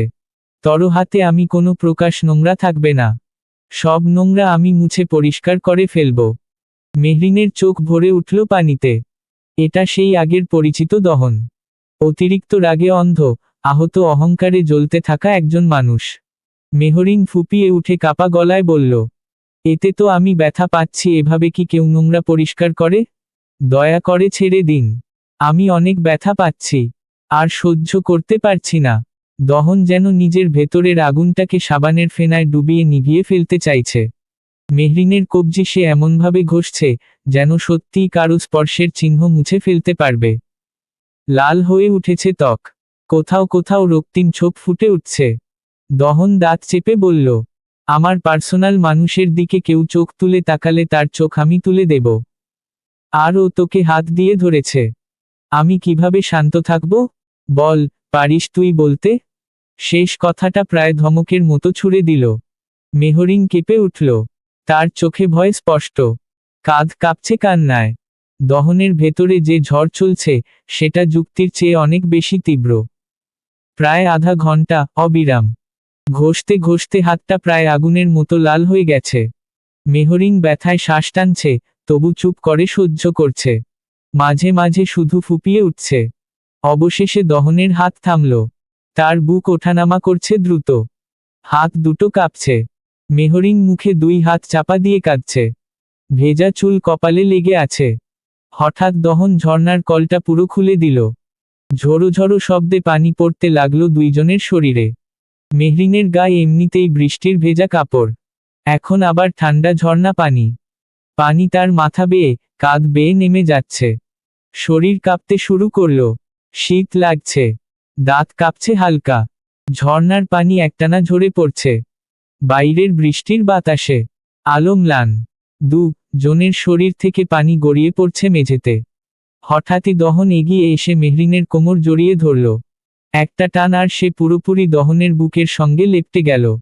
মেহরিন হকচকিয়ে চোখ বন্ধ করে ফেলল। তার ঠোঁট কাঁপছে, শ্বাস অগোছালো। বুকের ভেতর ধুকপুক শব্দটা যেন বাইরে থেকেও শোনা যায়। দহনের বুকও ওঠানামা করছে দ্রুত। তার ভেতরে এখনো রাগের আগুন দপদপ করছে, কিন্তু সেই আগুনের সঙ্গে মিশে গেছে ভয়, অধিকারবোধ, হারানোর আতঙ্ক। কোনো কথা না বলে সে ঝুঁকে এলো। এক মুহূর্ত, তারপর ঠোঁট ছুঁয়ে গেল মেহরিনের ঠোঁটে। মেহরিন স্তব্ধ হয়ে গেল। এই চুমুতে কোনো কোমলতা নেই, এ যেন দাবানল। প্রথম কয়েক সেকেন্ড সে অবাক হয়ে দাঁড়িয়ে রইল, চোখ বন্ধ, শরীর স্থির, যেন বুঝে উঠতে পারছে না এই অনুভূতি কি। কিন্তু খুব দ্রুতই বুঝতে পারল, এই চুমুতে আদর নেই, আছে তীব্র দখলদারিত্ব। দহনের হাত কোমরে আরো শক্ত হলো। অন্য হাত গিয়ে থামল তার ঘাড়ের পেছনে। আঙুলগুলো চুলের ভেতর জড়িয়ে ধরে তাকে আরো কাছে টেনে নিল। মেহরিনের নিঃশ্বাস বন্ধ হতে লাগল। ঝর্ণার নিচে দাঁড়িয়ে থাকা জন মানুষের ভেতরের তাপ যেন পানিকেও উষ্ণ করে তুলছিল। মেহরিন এবার ছটফট করতে শুরু করল। তার হাত দুটো দহনের বুকে, কাঁধে ঠেলে সরাতে চাইছে, নিজেকে একটু ফাঁকা জায়গা দেওয়ার জন্য, একটু শ্বাস নেওয়ার জন্য। কিন্তু দহনের গ্রিপ আরও শক্ত হয়ে উঠল। তার আঙুলগুলো মেহরিনের ভেজা চুলের ভেতর গেঁথে আছে, টেনে ধরে রেখেছে, যেন ছেড়ে দিলে সবকিছু হারিয়ে যাবে। তার চুমু এখন আর আবেগের নয়, উন্মত্ত, রূঢ়। মেহরিনের ঠোঁট কেঁপে উঠছে, চোখ বেয়ে টপটপ করে পানি গড়িয়ে পড়ছে, ঝর্ণার পানি না, নীরব কান্না। হঠাৎ দহন দাঁতে চাপ দিল। তীক্ষ্ণ ব্যথায় মেহরিন কুঁকড়ে উঠল। আহ! তার শব্দটা পানির শব্দে ডুবে গেল। অনেকক্ষণ পরে দহন ঠোঁট সরালো, কিন্তু পুরোপুরি নয়, মুখ এখনো খুব কাছে। জনের শ্বাস একে অপরের গালে ধাক্কা খাচ্ছে। ছাড়া পেয়ে মেহরিন লম্বা করে নিঃশ্বাস নিল। বুকটা যেন আগুনের মতো জ্বলছে। কিন্তু দহন থামল না। সে মুখ নামিয়ে আনল মেহরিনের গলার কাছে। ভেজা ত্বকে তার ঠোঁট ছুঁয়ে গেল। মেহরিনের শরীর থরথর করে কাঁপতে লাগল। ভয়, শীত, নাকি ভেতরের অস্থিরতা, সব মিলেমিশে গেছে। মেহরিনের হাত ধীরে ধীরে ওপরে উঠল। দহনের চুলে শক্ত করে খামচে ধরে কাপা গলায় শ্বাসের ফাঁকে ফাঁকে আওড়ালো, আপনি ঠিক নেই, প্লিজ এখন এসব বন্ধ করুন। তার কণ্ঠে অনুরোধের চেয়ে বেশি ছিল আতঙ্ক। ঝর্ণার শব্দ আর বাতাসের আঘাতে চারপাশ ভাসছে অন্ধকারে। দহন গলায় মুখ গুজেই সমুদ্রের মতো কণ্ঠে বলল, আমি ঠিক নেই বলেই তো তোর মাঝে ডুব দিতে চাচ্ছি, যাতে ঠিক হতে পারি। মেহরিনের চোখ বড় হয়ে গেছে, সে ধীরে ধীরে বলল, দহন, আমাকে ছেড়ে দিন, প্লিজ, আমি কষ্ট পাচ্ছি। আপনার এই স্পর্শ আমাকে কষ্ট দিচ্ছে। দহন আরও উন্মাদ হতে হতে আওড়ালো, আমি নিজেকে আর নিয়ন্ত্রণ করতে পারছি না, ডেইজি হানি। এটা আমার জন্য খুবই জরুরি। বলেই এক ঝটকায় মেহরিনের শরীরে জড়ানো ওভারকোট আর উড়না খুলে মেঝেতে ছুঁড়ে ফেলে দিয়ে মেহরিনকে বাথটবে এক প্রকার ছুঁড়ে মারল। তারপর ও নিজেও এক মুহূর্ত সময় নষ্ট না করে মেহরিনের উপরে ঝাঁপিয়ে পড়ল। মেহরিনের হাজার চিৎকার আক্তি শুনল না দহন, বরং নিজের আক্রোশ মিটাতে থাকে। পানির শব্দ আর মেহরিনের চিৎকার সব মিলিয়ে অন্য রকম এক গম্ভীর পরিবেশ করে তুলল। রাত 9টা। রুমের ভেতর হালকা নীল আলো জ্বলছে। জানালার কাছে টুপটাপ করে বৃষ্টির শেষ ফোঁটাগুলো পড়ছে, যেন সারা দিনের অস্থিরতার পর প্রকৃতিও ক্লান্ত হয়ে থেমে গেছে। খাটে গুটিসুটি মেরে শুয়ে আছে মেহরিন। মুখটা ফ্যাকাশে, ঠোঁট শুকিয়ে গেছে, শরীর কাঁপছে, জ্বর ধীরে ধীরে বাড়ছে। পাশে টেবিলে ওষুধের স্ট্রিপ, থার্মোমিটার আর এক গ্লাস গরম পানি রাখা। ডাক্তার একটু আগে দেখে গেছেন, বলেছেন বিশ্রাম দরকার। দহন চুপচাপ বসে আছে খাটের এক কোণে। তার চোখ দুটো লালচে, অনিদ্রা আর অপরাধবোধের ছাপ স্পষ্ট। সে অনেকক্ষণ ধরে মেহরিনের দিকে তাকিয়ে আছে, যেন নিজের কাজের হিসাব করছে মনে মনে। আস্তে করে এগিয়ে এলো সে, নরম গলায় ডাকল, ডেইজি হানি, উঠো, একটু খেয়ে ওষুধ খেতে হবে। মেহরিন কাপা গলায় উত্তর দিল, চোখ না খুলেই। আমি খাবো না। দহন নিচু কণ্ঠে বলল, খাবি না মানে? জ্বর বাড়বে তো। মেহরিন ধীরে ধীরে চোখ খুলল। চোখে পানি জমে আছে, গলাটা কাঁপছে, কিন্তু কথাগুলো স্পষ্ট। আপনার জন্যই আমার এই অবস্থা। সব সময় এমন করেন কেন? একটু রয় আদর করলে কি হয়ে যেত? দহন একটু শক্ত গলায় বলল, তুই তো জানিস, তোর এই হাসবেন্ড রয় আদর করতে পারে না, তাই অযথা বলে লাভ নেই। কথাগুলো বললেও তার চোখে ছিল অন্য রকম কোমলতা। সে জানে, কথায় সে যতটা কঠিন, ভেতরে ততটাই নরম। মেহরিন চুপচাপ শুয়েছিল, মুখে অভিমান আর শরীর জুড়ে ক্লান্তির ছাপ। দুর্বলতায় চোখ দুটো কেমন নিস্তেজ হয়ে আছে। দহন হঠাৎই একটানে তাকে নিজের পাশে তুলে বসাল। আচমকা স্পর্শে মেহরিন একটু চমকে উঠলেও কিছু বলল না। দহন থালার ভাত থেকে ছোট্ট এক লোকমা তুলে তার মুখের সামনে ধরে বলল, মুখ খোল। মেহরিন প্রথমে মাথা নাড়ল, যেন বলতে চাইল খেতে ইচ্ছে করছে না। কিন্তু দহনের চোখের ভেতরের চিন্তা, অস্থিরতা আর অদ্ভুত এক মায়া তাকে নরম করে দিল। ধীরে ধীরে সে মুখ খুলল। দহন আলতো করে লোকমাটা তার মুখে দিল। মেহরিন ধীরে ধীরে চিবোতে লাগল, যেন প্রতিটা গ্রাস গিলতে তার কষ্ট হচ্ছে।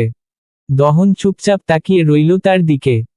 মাঝে মাঝে নিজের অজান্তেই তার ঠোঁটে এক চিলতে হাসি ফুটে উঠছে। এই মেয়েটা এত জেদি, তবুও অসুস্থ হলে কতটা নির্ভরশীল হয়ে যায়। আরও কয়েকবার সে খাওয়াল। মেহরিন এবার আস্তে করে বলল, আর পারছি না। তার কণ্ঠে ক্লান্তির সুর। দহন আর জোর করল না। সে জানে, অসুস্থ শরীরে বেশি চাপ দিলে উল্টো ক্ষতি হবে। থালা সরিয়ে রেখে গ্লাসে পানি এনে ওষুধ এগিয়ে দিল। এইটা খেয়ে নে। মেহরিন বাধ্য মেয়ের মতো ওষুধ খেয়ে নিল। চোখে যেন ঘুম আর অবসাদের ভার জমেছে। বিছানায় গিয়ে সে চুপচাপ শুয়ে পড়ল, মুখ ফিরিয়ে অন্যদিকে। অভিমান, নাকি শুধু দুর্বলতা, বোঝা মুশকিল। দহন কিছুক্ষণ স্থির হয়ে বসে রইল। তারপর ধীরে ধীরে কম্বলটা টেনে তার গায়ে ভালো করে দিয়ে দিল। তার আঙুলগুলো এক মুহূর্তের জন্য মেহরিনের কপালের চুল সরিয়ে দিল, খুবই হালকা, প্রায় অদৃশ্য এক স্পর্শ।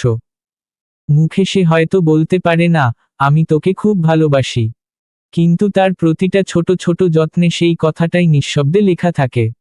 কিছুক্ষণ পর দহন ধীরে ধীরে উঠে দাঁড়ালো। রুমের ম্লান আলোয় একবার পিছন ফিরে তাকালো। মেহরিন চুপচাপ শুয়ে আছে, মুখ ঘুরিয়ে। সে কিছু বলল না, শুধু নিঃশব্দে দরজা ঠেলে বেলকনির দিকে চলে গেল। মেহরিন তার যাওয়াটা খেয়াল করেছিল। চোখ বন্ধ থাকলেও কান দুটো সচেতন ছিল। দরজা খোলার শব্দ, পায়ের ধীর পদক্ষেপ সবই তার কানে এসেছে। তবুও সে কিছু বলল না। অভিমান আর ভালোবাসার মাঝামাঝি এক অদ্ভুত জায়গায় দাঁড়িয়ে আছে সে। বেকনিতে এসে দহন দোলনায় বসে পড়ল। বাইরে হালকা হালকা বৃষ্টি পড়ছে। বাতাসে ভেজা মাটির গন্ধ। চারদিকে আধো অন্ধকার, চাঁদটা মেঘে ঢাকা পড়ে আছে, মাঝে মাঝে ক্ষীণ আলো বেরিয়ে এসে আবার হারিয়ে যাচ্ছে। দূরের গাছগুলোর ছায়া বৃষ্টির ফোঁটায় কাঁপছে। দহন হাত জড়িয়ে সামনে তাকিয়ে রইল। তার চোখ আকাশে, কিন্তু মন অনেক দূরে। কিছুক্ষণ নীরব থাকার পর খুব নিচু, অপরাধী কণ্ঠে ফিসফিস করে বলল, আমি কি মেয়েটার উপর বেশি জুলুম করে ফেলছি? বৃষ্টির শব্দ ছাড়া আর কোনো উত্তর নেই। দোলনাটা আস্তে আস্তে দুলছে। তার ভেতরে জমে থাকা অনুশোচনা যেন প্রতিটা দুলুনির সঙ্গে ভারী হয়ে উঠছে। দহন আবার বলতে লাগল, কণ্ঠে কষ্টের কম্পন, কিন্তু আমার কি দোষ? আমি যখন দেখলাম আমার বউকে অন্য কেউ ধরেছে, ওটা দেখে কিভাবে ঠিক থাকি? কিভাবে চুপ থাকি?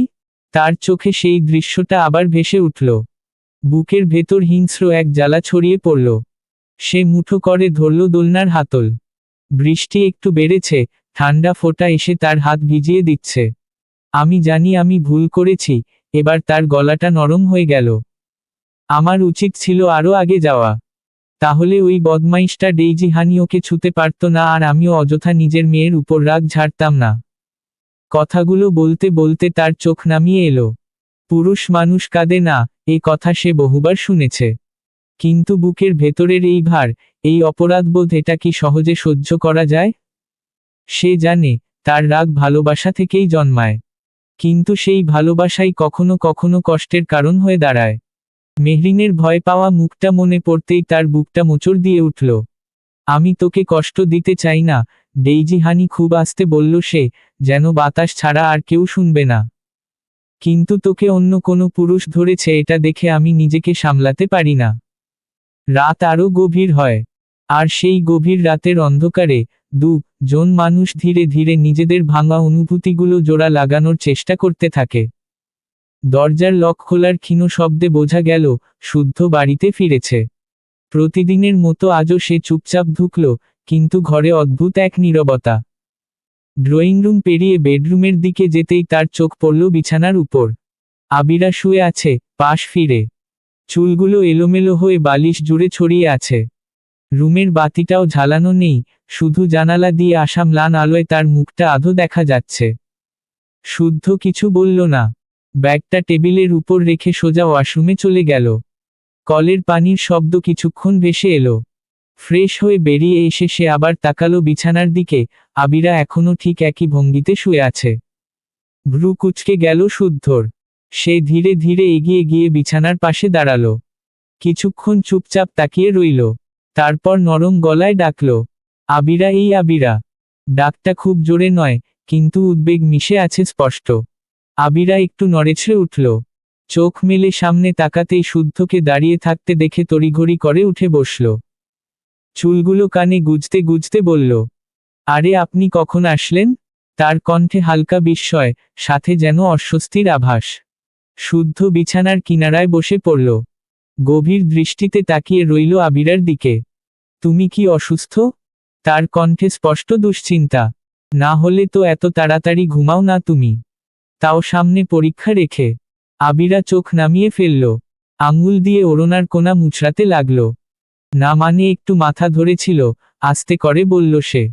শুদ্ধ হাত বাড়িয়ে তার কপালে আলতো ছোঁয়া দিল, তারপর একরিশ চিন্তিত কণ্ঠে বলল, জ্বর তো নেই? আবিরা হালকা বিরক্তির ভান করে বলল, আরে বললাম তো, একটু মাথা ধরেছিল তাই শুয়েছিলাম। আপনি বসুন, আমি খাবার রেডি করছি। বলতে বলতেই সে বিছানার চাদরটা ঠিক করে ধীরে ধীরে নামতে লাগল।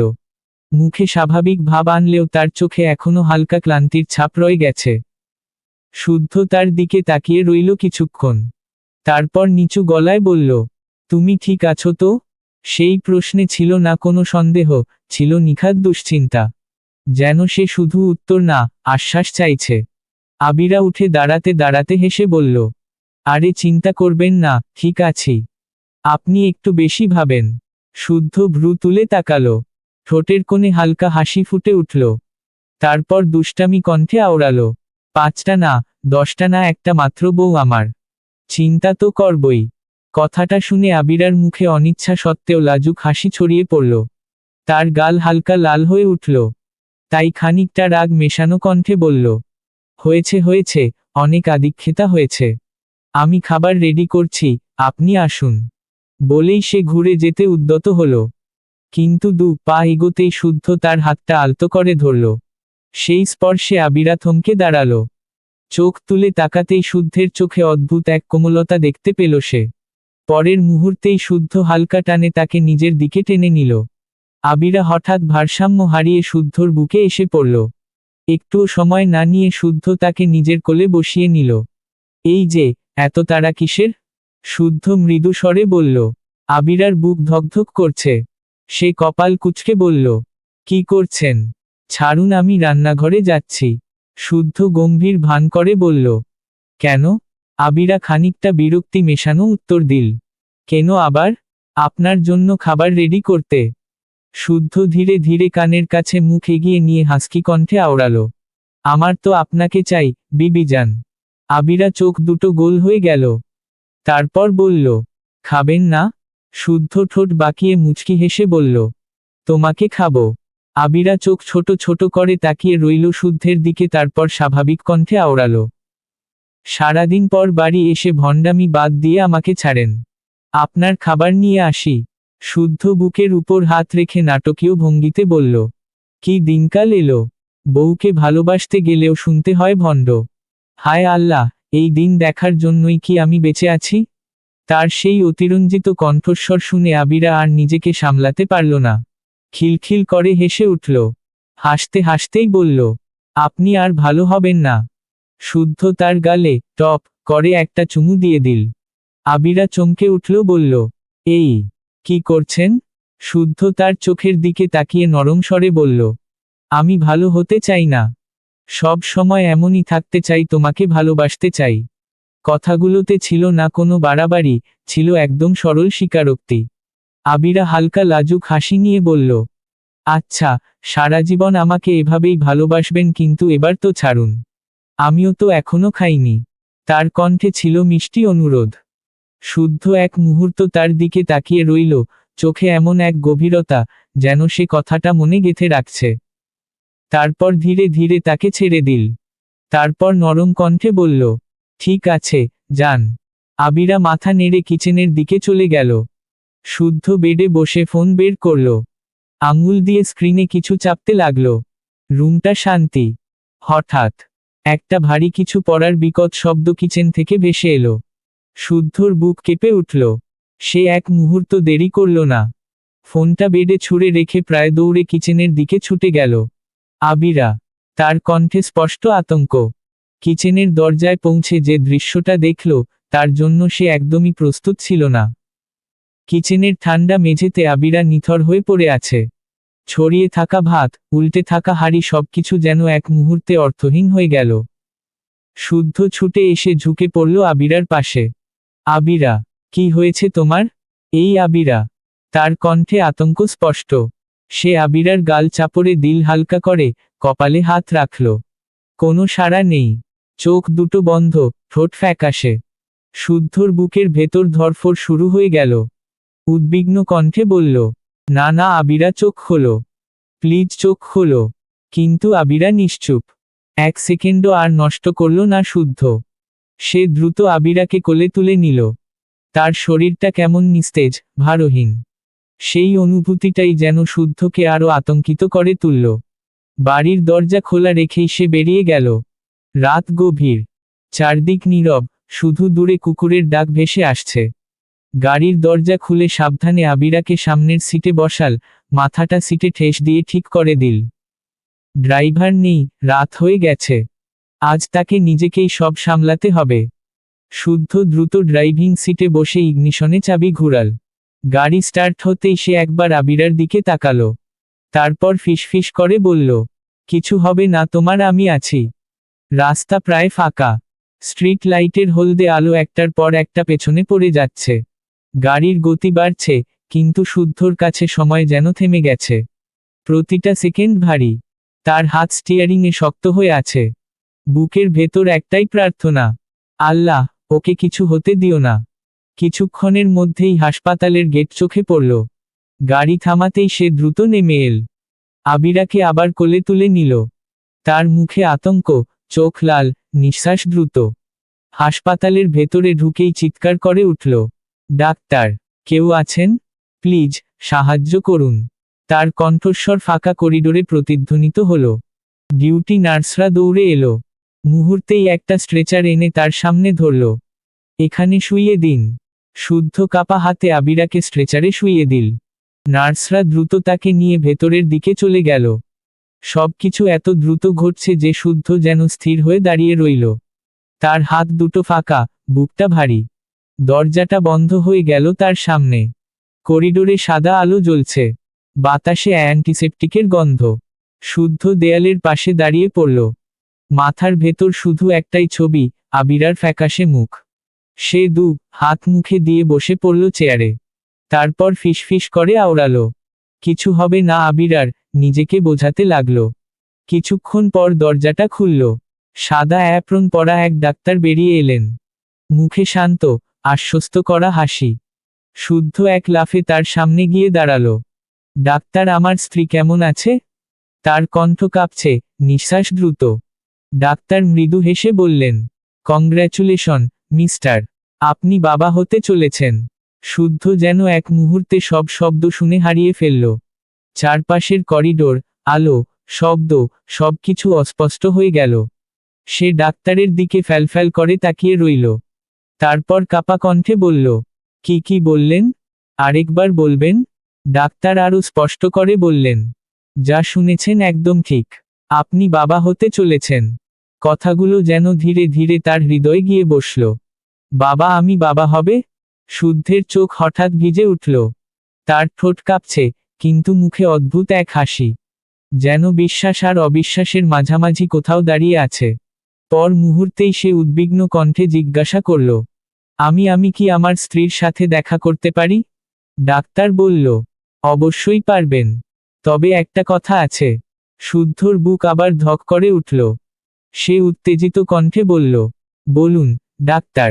ডাক্তার গম্ভীর হলেও আশ্বস্ত কণ্ঠে বললেন, আপনার স্ত্রীর শরীর অনেকটাই দুর্বল। ওনাকে ঠিকমতো খাওয়াবেন, নিয়মিত চেকআপে আনবেন। সবচেয়ে বড় কথা, ওনার যত্ন নিবেন। এখন ওনার বিশ্রাম খুব দরকার। শুদ্ধ মাথা নাড়ল দ্রুত। তারপর বলল, জি, অবশ্যই। ধন্যবাদ, অনেক ধন্যবাদ। তারপর আর এক মুহূর্তও দাঁড়ালো না সে। প্রায় দৌড়ে ভেতরের কেবিনের দিকে চলে গেল। কেবিনের দরজা ঠেলে ভেতরে ঢুকতেই দেখল আবিরা বিছানায় শুয়ে আছে। মুখে ফ্যাকাশে ভাব, কিন্তু নিঃশ্বাস স্বাভাবিক। স্যালাইন চলছে ধীরে ধীরে। শুদ্ধ ধীরে ধীরে এগিয়ে গেল। বেডের পাশে বসে তার হাতটা নিজের হাতে তুলে নিল। আবিরা চোখ মেলল। ক্লান্ত চোখে তাকালো শুদ্ধর দিকে। তারপর শুদ্ধের হাত শক্ত করে ধরে বলল, কি হয়েছে আমার? ডাক্তার কি বলল? তার চোখে উদ্বেগ, মুখে ক্লান্তির রেখা। শুদ্ধ কিছুক্ষণ শুধু তাকিয়ে রইল তার দিকে। তারপর ধীরে ধীরে এগিয়ে এসে নিজের কপালটা আবিরার কপালে ঠেকিয়ে দিল। গভীর, আবেগভরা কণ্ঠে বলল, তোমাকে অনেক ধন্যবাদ জান। আমাকে এমন একটা অনুভূতির সাথে পরিচয় করানোর জন্য। আমি জীবনে কখনোই এতটা খুশি হইনি। আবিরা অবাক হয়ে তার দিকে তাকিয়ে প্রশ্ন করল, কি হয়েছে সেটা তো বলবেন। শুদ্ধের ঠোঁটে কাপা হাসি। চোখ দুটো ভিজে উঠেছে অল্প করে। সে আস্তে করে বলল, আমি বাবা আর তুমি মা হতে চলেছ। কথাটা বাতাসে ভেসে রইল কয়েক সেকেন্ড। আবিরা যেন শুনেও বিশ্বাস করতে পারছে না। তার চোখ বড় হয়ে গেল। ঠোঁট কাঁপতে লাগল। তবুও কাপা কণ্ঠে আওড়ালো, কি? শুদ্ধ মাথা নাড়ল, মৃদু হেসে বলল, হ্যাঁ, একদম সত্যি। পরের মুহূর্তেই আবিরার চোখ ভরে উঠল জল দিয়ে। সে হঠাৎ ফুপিয়ে উঠল। কান্নাটা ছিল না দুঃখের, ছিল অবিশ্বাস, আনন্দ আর আবেগের মিশেল। শুদ্ধ তাড়াতাড়ি তার গাল মুছে দিয়ে বলল, এই একদম কাঁদবে না। তোমার বিচার আছে। আবিরা কান্নার মাঝেই থেমে গেল। বিস্মিত হয়ে তাকিয়ে বলল, কি বিচার? শুদ্ধ গম্ভীর মুখ করে আবিরার দিকে তাকিয়ে বলল, ঠিকমতো খাওয়া দাওয়া করো না। ডাক্তার স্পষ্ট বলেছে তোমার শরীর অনেক দুর্বল। এখন মার দেব? তার কণ্ঠে রাগের ভান, কিন্তু চোখে স্পষ্ট উদ্বেগ। আবিরা ঠোঁট কামড়ে মৃদু হাসল। তারপর বলল, এরপর থেকে ঠিকমতো খাবো। শুদ্ধ ভ্রু কুঁচকে বলল, এরপর থেকে না, এখন থেকেই। আমি নিজে দায়িত্ব নেব। খাবার কথা বললে শুধু খাইছি খাইছি বলে পার পেয়ে যাবে, এগুলো আর চলবে না। আবিরা একটু ভান করে গম্ভীর করে বলল, আচ্ছা, আর বকবেন না। আমি কিন্তু এখন মা হব। তার গলায় গর্বের নরম সুর, চোখে অদ্ভুত এক জ্যোতি। শুদ্ধ হেসে ফেলল, তারপর বলল, সেই তো, মানে এখন আমাকে 2টা বাচ্চা সামলাতে হবে। আবিরা চোখ বড় বড় করে তাকালো, তারপর বলল, কেন, আপনি সামলাতে চান না? শুদ্ধ তাড়াতাড়ি মাথা নাড়িয়ে বলল, অবশ্যই চাই। এরা ছাড়া আর কে আছে আমার? তার কণ্ঠে ছিল নিঃসন্দেহ ভালোবাসা, যেন এই পৃথিবীতে তার সবটুকু অস্তিত্ব এখন এই 2জন মানুষকে ঘিরেই। আবিরা কিছু বলল না, শুধু মুচকি হেসে তার দিকে তাকিয়ে রইল। সেই হাসিতে ছিল নিশ্চিন্ত ভরসা। শুদ্ধ আলতো করে আবিরার হাত নিজের হাতে নিল। 2জনেই চুপ করে রইল। সেই নীরবতা ভারী নয়, নরম, উষ্ণ। সকালের নরম রোদ জানালার ফাঁক গলে এসে ধীরে ধীরে বিছানার উপর ছড়িয়ে পড়েছে। সোনালি আলোটা এসে থেমেছে মেহরিনের মুখে। আলোয় তার চোখের পাতা কেঁপে উঠল, তারপর ধীরে ধীরে ঘুম ভাঙল। একটু নড়তেই টের পেল, সে একা নেই। তার গাল ঠেকানো শক্ত, উষ্ণ এক বুকের উপর। পরিচিত গন্ধ, পরিচিত স্পর্শ। চোখ পুরো খুলে উপরে তাকাতেই বুঝল, সে দহনের বুকে শুয়ে আছে। দহনের এক হাত শক্ত করে জড়িয়ে আছে তার কোমর ঘিরে, যেন রাতভর কাউকে হারিয়ে ফেলার ভয় আঁকড়ে রেখেছিল। মুহূর্তের জন্য মেহরিন স্থির হয়ে রইল। তারপর হালকা অস্বস্তি আর লাজুক ভঙ্গিতে নড়াচড়া শুরু করল। ধীরে ধীরে নিজেকে সরাতে চাইল, কিন্তু সে যত নড়ছে, ততই দহনের হাতের বাঁধন যেন শক্ত হয়ে উঠছে। অবশেষে এত নড়াচড়ায় দহনের ঘুম ভেঙে গেল। চোখ না খুলেই আধো ঘুমের কণ্ঠে বলল, কি হয়েছে? সকাল সকাল এত নড়ছ কেন? তার গলায় ঘুমের ভার, কণ্ঠে অলসতা। মেহরিন গম্ভীর ভান করে বলল, আমাকে ছাড়ুন, আমি উঠব। দহন এবার চোখ খুলল অল্প করে। চুল এলোমেলো, চোখে ঘুমের ছাপ। তবুও ঠোঁটের কোণে দুষ্টু হাসি ফুটে উঠল। সে ছাড়ল না, বরং আরেকটু কাছে টেনে নিয়ে বলল, না, ছাড়ব না, শুয়ে থাকো। মেহরিন বিরক্ত হয়ে বলল, সকাল হয়ে গেছে, উঠতে হবে। দহন তার কপালের কাছে মুখ নিয়ে ফিসফিস করে বলল, সকাল হোক আমার কি, আজ কোথাও যেতে হবে না। তার কণ্ঠে ছিল অলস সুখের সুর। মেহরিন মুখ গম্ভীর করে বলল, আপনি না একদমই ভালো না। দহন হালকা হেসে তার চুলে মুখ গুজে দিয়ে বলল, ভালো হতে চাইও না। এমন সকাল যদি রোজ পাই, তাহলে দুনিয়ার কোনো কাজের দরকার নেই। মেহরিনের বুক ধক করে উঠল। সে আবার নিজেকে সরাতে সরাতে বলল, ছাড়ুন না। দহন এবার চোখ পুরো খুলে গম্ভীর কণ্ঠে বলল, কালকে সারা রাত তোমার জ্বর ছিল। আমি এক মুহূর্ত চোখ বন্ধ করিনি। এখন আমি ঘুমাবো আর তুমিও আমার সাথে ঘুমাবে। তার কণ্ঠে আদেশের সুর, কিন্তু ভেতরে ছিল ক্লান্তির ছাপ। চোখের নিচে হালকা কালি, রাতভর জেগে থাকার প্রমাণ। মেহরিন চুপ করে গেল। কাল রাতের কথা মনে পড়তেই বুকটা কেঁপে উঠল। জ্বরের ঘোরে আধো জ্ঞান থাকা অবস্থায়ও সে দহনের সেই ভয়ঙ্কর রূপ দেখেছিল, রাগে, দুশ্চিন্তায়, আতঙ্কে বদলে যাওয়া এক মানুষ। যেন তাকে হারানোর ভয় পুরো পৃথিবীর সঙ্গে লড়তে প্রস্তুত। সে আর কিছু বলার সাহস পেল না। নিঃশব্দে দহনের বুকে মাথা রাখল। ঠিক তখনই ঠুক ঠুক দরজায় কড়া নাড়ার শব্দ। দহন বিরক্ত হয়ে চোখ কুচকাল। তারপর বিরক্ত গলায় বলল, শান্তি নাই। সকাল সকাল আবার কার গজব পড়ল? বলেই সে মেহরিনকে ছেড়ে দিল। মেহরিন আর এক মুহূর্ত সময় নষ্ট করল না। তাড়াতাড়ি বিছানা ছেড়ে উঠে ওড়নাটা ঠিক করে দরজার দিকে এগিয়ে গেল। দরজা খুলতেই দেখল বাড়ির সার্ভিস বয় দাঁড়িয়ে আছে। মাথা নিচু করে বলল, ম্যাম, আবিরা ম্যাম আর শুদ্ধ স্যার এসেছেন। আপনাদের নিচে যেতে বলছেন। মেহরিন থমকে গেল। এত সকাল সকাল? তার কণ্ঠে হালকা চিন্তার ছাপ। ভোরের এই অপ্রত্যাশিত আগমন যেন অজানা কিছু ইঙ্গিত দিচ্ছে। সে নিজেকে সামলে নিয়ে বলল, ঠিক আছে, তুমি যাও, আমরা আসছি। সার্ভিস মাথা নেড়ে সরে গেল। দরজা বন্ধ করে মেহরিন ঘুরতেই দেখল দহন বিছানায় বসে আছে, চুল এলোমেলো, চোখে বিরক্তি আর কৌতূহলের মিশ্র ভাব। কে? দহন জিজ্ঞেস করল। আবিরা আর শুদ্ধ এসেছে। নিচে ডাকছে। দহন ভ্রু কুঁচকে বলল, এত সকাল সকাল? কিছু হয়েছে নাকি? মেহরিনের বুকটা আবার ধক করে উঠল। জানি না। রুমের সকালের আলো হঠাৎ যেন একটু ফিকে লাগল। জনেই একে অপরের দিকে তাকিয়ে রইল। অকারণ একটা অস্থিরতা বাতাসে ভাসছে। দহন আর মেহরিন একসাথে সিঁড়ি বেয়ে নিচে নামল। সকালের আলোয় ড্রয়িং রুমটা উজ্জ্বল, কিন্তু বাতাসে যেন এক অদ্ভুত উত্তেজনা। মেহরিনকে দেখামাত্রই আবিরা আর নিজেকে সামলাতে পারল না। দৌড়ে এসে জড়িয়ে ধরল তাকে। সেই জড়িয়ে ধরা ছিল হঠাৎ পাওয়া সুখের মতো, ভরসার মতো। মেহরিন। আবিরার কণ্ঠ কেঁপে উঠল আনন্দে। মেহরিনও অবাক হয়ে তাকে আঁকড়ে ধরল। এই এত সকাল সকাল কি হয়েছে? ওদিকে দহন এগিয়ে গিয়ে শুদ্ধর সামনে দাঁড়াল। তারপর বলল, কি ব্যাপার? এত সকাল সকাল হাজির? শুদ্ধর মুখে এমন এক হাসি, যা চেপে রাখা যায় না। চোখ দুটো ঝলমল করছে। সে এক নিঃশ্বাসে বলে ফেলল, স্যার, আমি বাবা হতে চলেছি।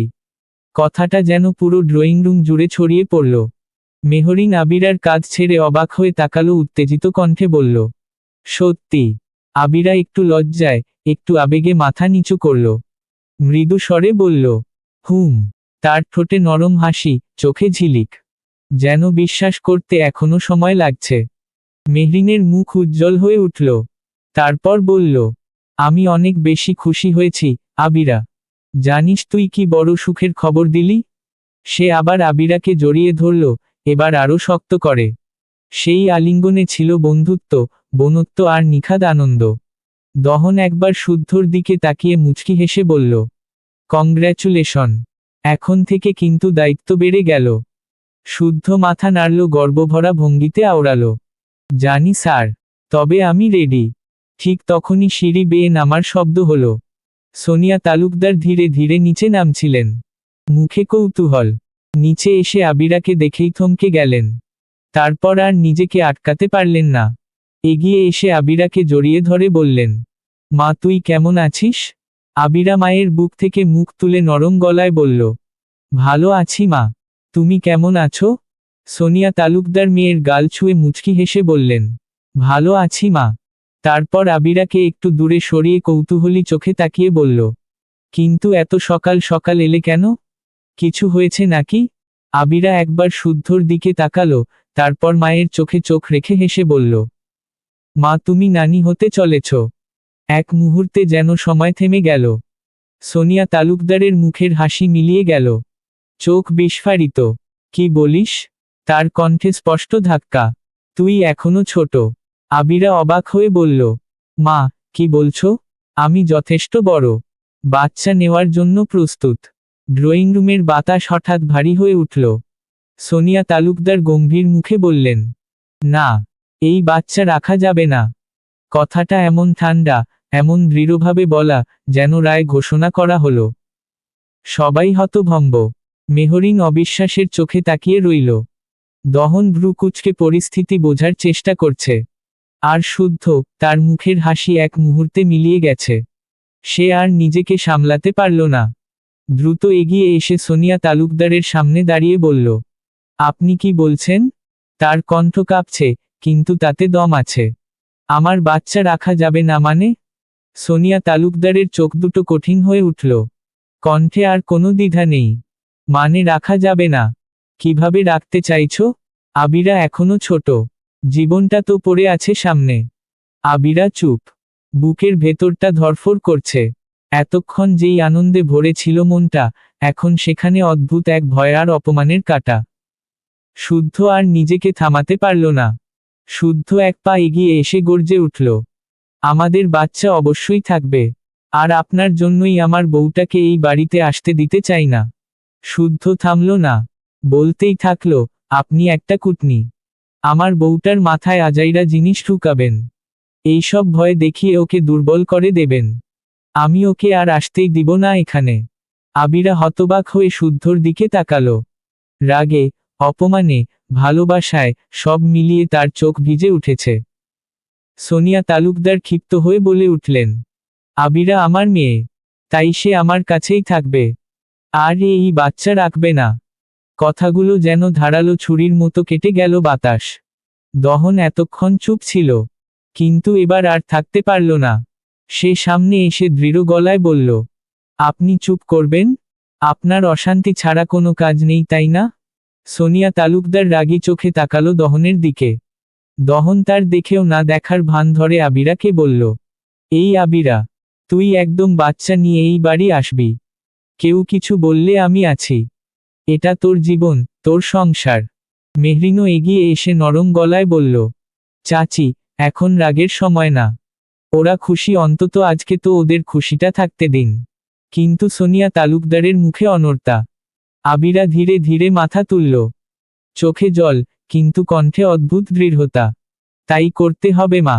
আবিরা আর কিছু বলল না। হঠাৎ করেই শুদ্ধের হাত শক্ত করে ধরে বলল, আপনি চলুন। কাউকে আর কিছু বলার সুযোগ না দিয়ে সে দরজার দিকে হাঁটা দিল। তার পদক্ষেপ কাঁপছে, কিন্তু থামছে না। শুদ্ধ একবার পেছনে তাকালো। তার চোখে ক্ষোভ, ব্যথা, প্রতিজ্ঞা। সকাল 10টা। রুমের ভেতর নরম রোদের আলো। বারান্দা দিয়ে ঢুকে সাদা পর্দার ওপর ছায়া ফেলেছে। দহন ড্রেসিং টেবিলের আয়নার সামনে দাঁড়িয়ে টাই ঠিক করছে। চুলে হালকা হাত বুলিয়ে শেষবারের মতো নিজেকে দেখে নিল। অফিসের জন্য পুরো প্রস্তুত। কিন্তু রুমের এক কোণে মেহরিন চুপচাপ সোফায় বসে আছে। 2 হাত জোড়া করে রেখেছে হাঁটুর ওপর। মুখটা গম্ভীর, চোখ দুটো ভাবনায় ডুবে। দহন খেয়াল করল, টাই খুলে রেখে ধীরে ধীরে ওর পাশে গিয়ে বসল। নরম গলায় বলল, কি হয়েছে? এভাবে বসে আছিস কেন? মেহরিন একবার তাকালো, আবার চোখ নামিয়ে ফেলল। তারপর খুব আস্তে বলল, আবিরা মা হবে, আমিও হতে চাই। দহনের হাত মাঝ আকাশে থেমে গেল। সে সরু চোখে তাকালো মেহরিনের দিকে, তারপর বলল, সিরিয়াসলি? মেহরিন ভ্রু কুঁচকে বলল, কেন? আমি কি আপনার সাথে মজা করছি? দহন ঠোঁট বাঁকিয়ে হালকা হাসল। তারপর দুষ্টামি কণ্ঠে বলল, কাছে গেলে তো চিৎকার করে কানের পর্দা ফাটিয়ে দিস। তা বাবু কি এমনি এমনি হবি? মেহরিন লজ্জায় আর রাগে একসাথে লাল হয়ে গেল। মাথা নিচু করে বলল, আপনি সবসময় এমন বাজে কথা বলেন কেন? দহন হালকা ঝুঁকে ওর মুখের দিকে তাকালো। তারপর বলল, বাজে কথা না ম্যাডাম, বাস্তব কথা। মা কি এমনি এমনি হবেন? মেহরিন লজ্জায় দহনের বুকে মুখ গুজে দিল। তার কণ্ঠটা নরম, একটু কাঁপা। আমি জানি না, কিন্তু আমি মা হতে চাই। দহন নিচে তাকিয়ে মেহরিনের চুলের গন্ধ নিল। ঠোঁটের কোণে দুষ্টু হাসি ফুটিয়ে বলল, উনি মা হতে চান কিন্তু পরিশ্রম করতে চান না। তা পরিশ্রম ছাড়া কিভাবে মা হবেন বলুন তো আমাকে? মেহরিন মুখ তুলে ভ্রু কুঁচকাল। জানি না। তার সরল উত্তর শুনে দহন হো হো করে হেসে উঠল। আপনি মজা নিচ্ছেন? মেহরিন ঠোঁট ফুলিয়ে বলল। দহন মাথা নাড়িয়ে বলল, একদম না ম্যাডাম, বিষয়টা খুব সিরিয়াস। আজকে অফিস থেকে আসি, তারপর শুরু হবে মিশন বাচ্চা। মেহরিন চোখ বড় বড় করে তাকিয়ে বলল, আপনি না একদমই ভালো না। দহন কাছে ঝুঁকে ফিসফিস করে বলল, আমি খুব ভালো, শুধু আমার বউটাই একটু ভীতু। মেহরিন লজ্জায় আবার বুকের ভেতর মুখ লুকালো। দহন এবার আর মজা করল না। ওর মুখটা আলতো করে তুলে দিল। চোখে চোখ রেখে বলল, শোনো, মা হওয়া খুব সুন্দর একটা ব্যাপার। কিন্তু তার চেয়েও সুন্দর হলো, আমরা জন প্রস্তুত থাকব। শুধু ইচ্ছা না, মন, শরীর, সময়, সবকিছু মিলেই। মেহরিন ধীরে মাথা নাড়ল। তার চোখে এখন আর শুধু লজ্জা নেই, আছে স্বপ্নের নরম আলো। দহন উঠে দাঁড়ালো। ঘড়ির দিকে তাকিয়ে বলল, ঠিক আছে, এখন আমাকে অফিসে যেতে হবে। আজকে ইম্পর্ট্যান্ট একটা মিটিং আছে। মেহরিন হালকা হেসে বলল, সাবধানে যাবেন। দহন দরজার কাছে এসে আবার ফিরে তাকালো। ধীরে এসে মেহরিনের কপালে ভালোবাসার নরম স্পর্শ রেখে বলল, আচ্ছা ম্যাডাম, সন্ধ্যায় দেখা হবে। দরজা বন্ধ হওয়ার শব্দে রুমটা একটু নিস্তব্ধ হয়ে গেল। মেহরিন ধীরে সোফায় বসে পড়ল। হাতটা নিজের পেটের ওপর রেখে ফিসফিস করে বলল, মিশন বাচ্চা। তার ঠোঁটে লাজুক হাসি। জানালার বাইরে রোদ আরও উজ্জ্বল হয়ে উঠছে। ভেতরে একটা নতুন স্বপ্নের সূচনা। রাত 8টা। আকাশে আধো চাঁদ উঠেছে। হালকা বাতাস বইছে। বারান্দার লোহার রেলিংয়ে হাত রেখে চুপচাপ বসে আছে মেহরিন। মনটা অদ্ভুত, না পুরো ভালো, না পুরো খারাপ। সারাদিন ঘড়ির কাঁটা যেন এগোতেই চাইছিল না। সকালবেলার দহনের কথা বারবার মনে পড়ছে, আজকে অফিস থেকে আসি তারপর মিশন বাচ্চা। ভাবলেই মুখ গরম হয়ে উঠছে। নিজেরই মনে লজ্জায় হেসে ফেলল, ফিসফিস করে আওড়ালো ও, লোকটা শুধু আমাকে লজ্জা দেয়। ঠিক তখনই গেটের বাইরে গাড়ির শব্দ। মেহরিন চমকে তাকালো। দহনের গাড়ি ঢুকছে। দহন নেমে দরজা বন্ধ করল। অফিসের শার্টের বোতাম দুটো খোলা, মুখে দিনের ক্লান্তি, তবু চোখে সেই চেনা দৃঢ়তা। মেহরিনের বুক ধুকপুক করতে লাগল। আর এক মুহূর্তও বারান্দায় দাঁড়ালো না। দ্রুত রুমের দিকে চলে গেল। কিছুক্ষণ পর দরজার হ্যান্ডেল ঘোরার শব্দ। দহন ঢুকতেই মেহরিন ছুটে এসে ওর বুকে ঝাঁপিয়ে পড়ল। হঠাৎ আক্রমণে দহন এক কদম পিছিয়ে গেল। কিন্তু মুহূর্তের মধ্যেই সামলে নিয়ে মেহরিনকে জড়িয়ে ধরে দহন হালকা দুষ্টু কণ্ঠে বলল, আজকে হঠাৎ ডেইজি হানি নিজে থেকে আমার বুকে এলি কেন? কাহিনী কি? মেহরিন চোখ নামিয়ে বলল, জানি না, এমনি মন চাইল। দহন ভ্রু তুলে বলল, বাহ, ভালোই তো উন্নতি হয়েছে। এমনি আমাকে জড়িয়ে ধরতে মন চাইল? দহনের কথাই মেহরিনের ভেতরের লাজুক অভিমানটা আচমকাই জেগে উঠল। হঠাৎই সে দহনকে ধাক্কা দিয়ে সরিয়ে দিল। অপ্রস্তুত দহন এক কদম পিছিয়ে গেল। মেহরিন গাল ফুলিয়ে বলে উঠল, নিজে থেকে কাছে গেলেও দোষ, আবার না গেলেও দোষ, সব দোষ শুধু আমার। তার চোখ দুটো চকচক করছে, রাগে, লজ্জায়, নাকি একটু কষ্টে, বোঝা মুশকিল। কথা শেষ করেই সে ঘুরে দাঁড়িয়ে দ্রুত পায়ে বেলকনির দিকে হাঁটা দিল। দহন মেহরিনের যাওয়ার পানে তাকিয়ে মুচকি হেসে বিড়িবিড় করে আওড়ালো, আগে ফ্রেশ হয়ে আসি, তারপর না হয় বউয়ের রাগ ভাঙানো যাবে। কথাখানা বলেই ওয়াশরুমের দরজা বন্ধ হওয়ার শব্দে রুমটা আবার নিস্তব্ধ হয়ে গেল। প্রায় 20 মিনিট পর ভেজা চুল, একখান টি শার্ট পরে বেরিয়ে এলো দহন। চোখে এখন আর দিনের ক্লান্তি নেই, আছে এক ধরনের দুষ্টু কোমলতা। বেরিয়েই তার চোখ পড়ল বেলকনির দিকে। মেহরিন এখনো দাঁড়িয়ে, গাল ফুলানো, দুই হাত রেলিংয়ে রাখা। চাঁদের আলো তার মুখের অর্ধেক ছুঁয়ে আছে। দহন ধীরে ধীরে এগিয়ে গেল। পাশে গিয়ে দাঁড়াতেই মেহরিন টের পেল। সরে যেতে চাইল, কিন্তু দহন এক হাত বাড়িয়ে কোমর জড়িয়ে নিজের দিকে টেনে নিল। মেহরিন ধাক্কা দিয়ে সরাতে চাইলেও খুব জোর করল না। দহন নিচু গলায় বলল, এভাবে রাগ করে থাকলে বাচ্চা আসবে কোথা থেকে শুনি? মেহরিন তাকালো দহনের দিকে। দহন পুনরায় গম্ভীর ভান করে বলল, আর আমার তো এখন ভয় হচ্ছে। মেহরিন চোখ ছোট ছোট করে বলল, কিসের ভয়? দহন ঠোঁট কামড়ে বলল, তোর এত রাগ, না জানি আমার বাচ্চার কত রাগ হবে। মেহরিন গাল ফুলিয়ে অভিমানী কণ্ঠে বলল, হ্যাঁ, সব দোষ তো এখন আমার। সব সময় আমার দোষ থাকে।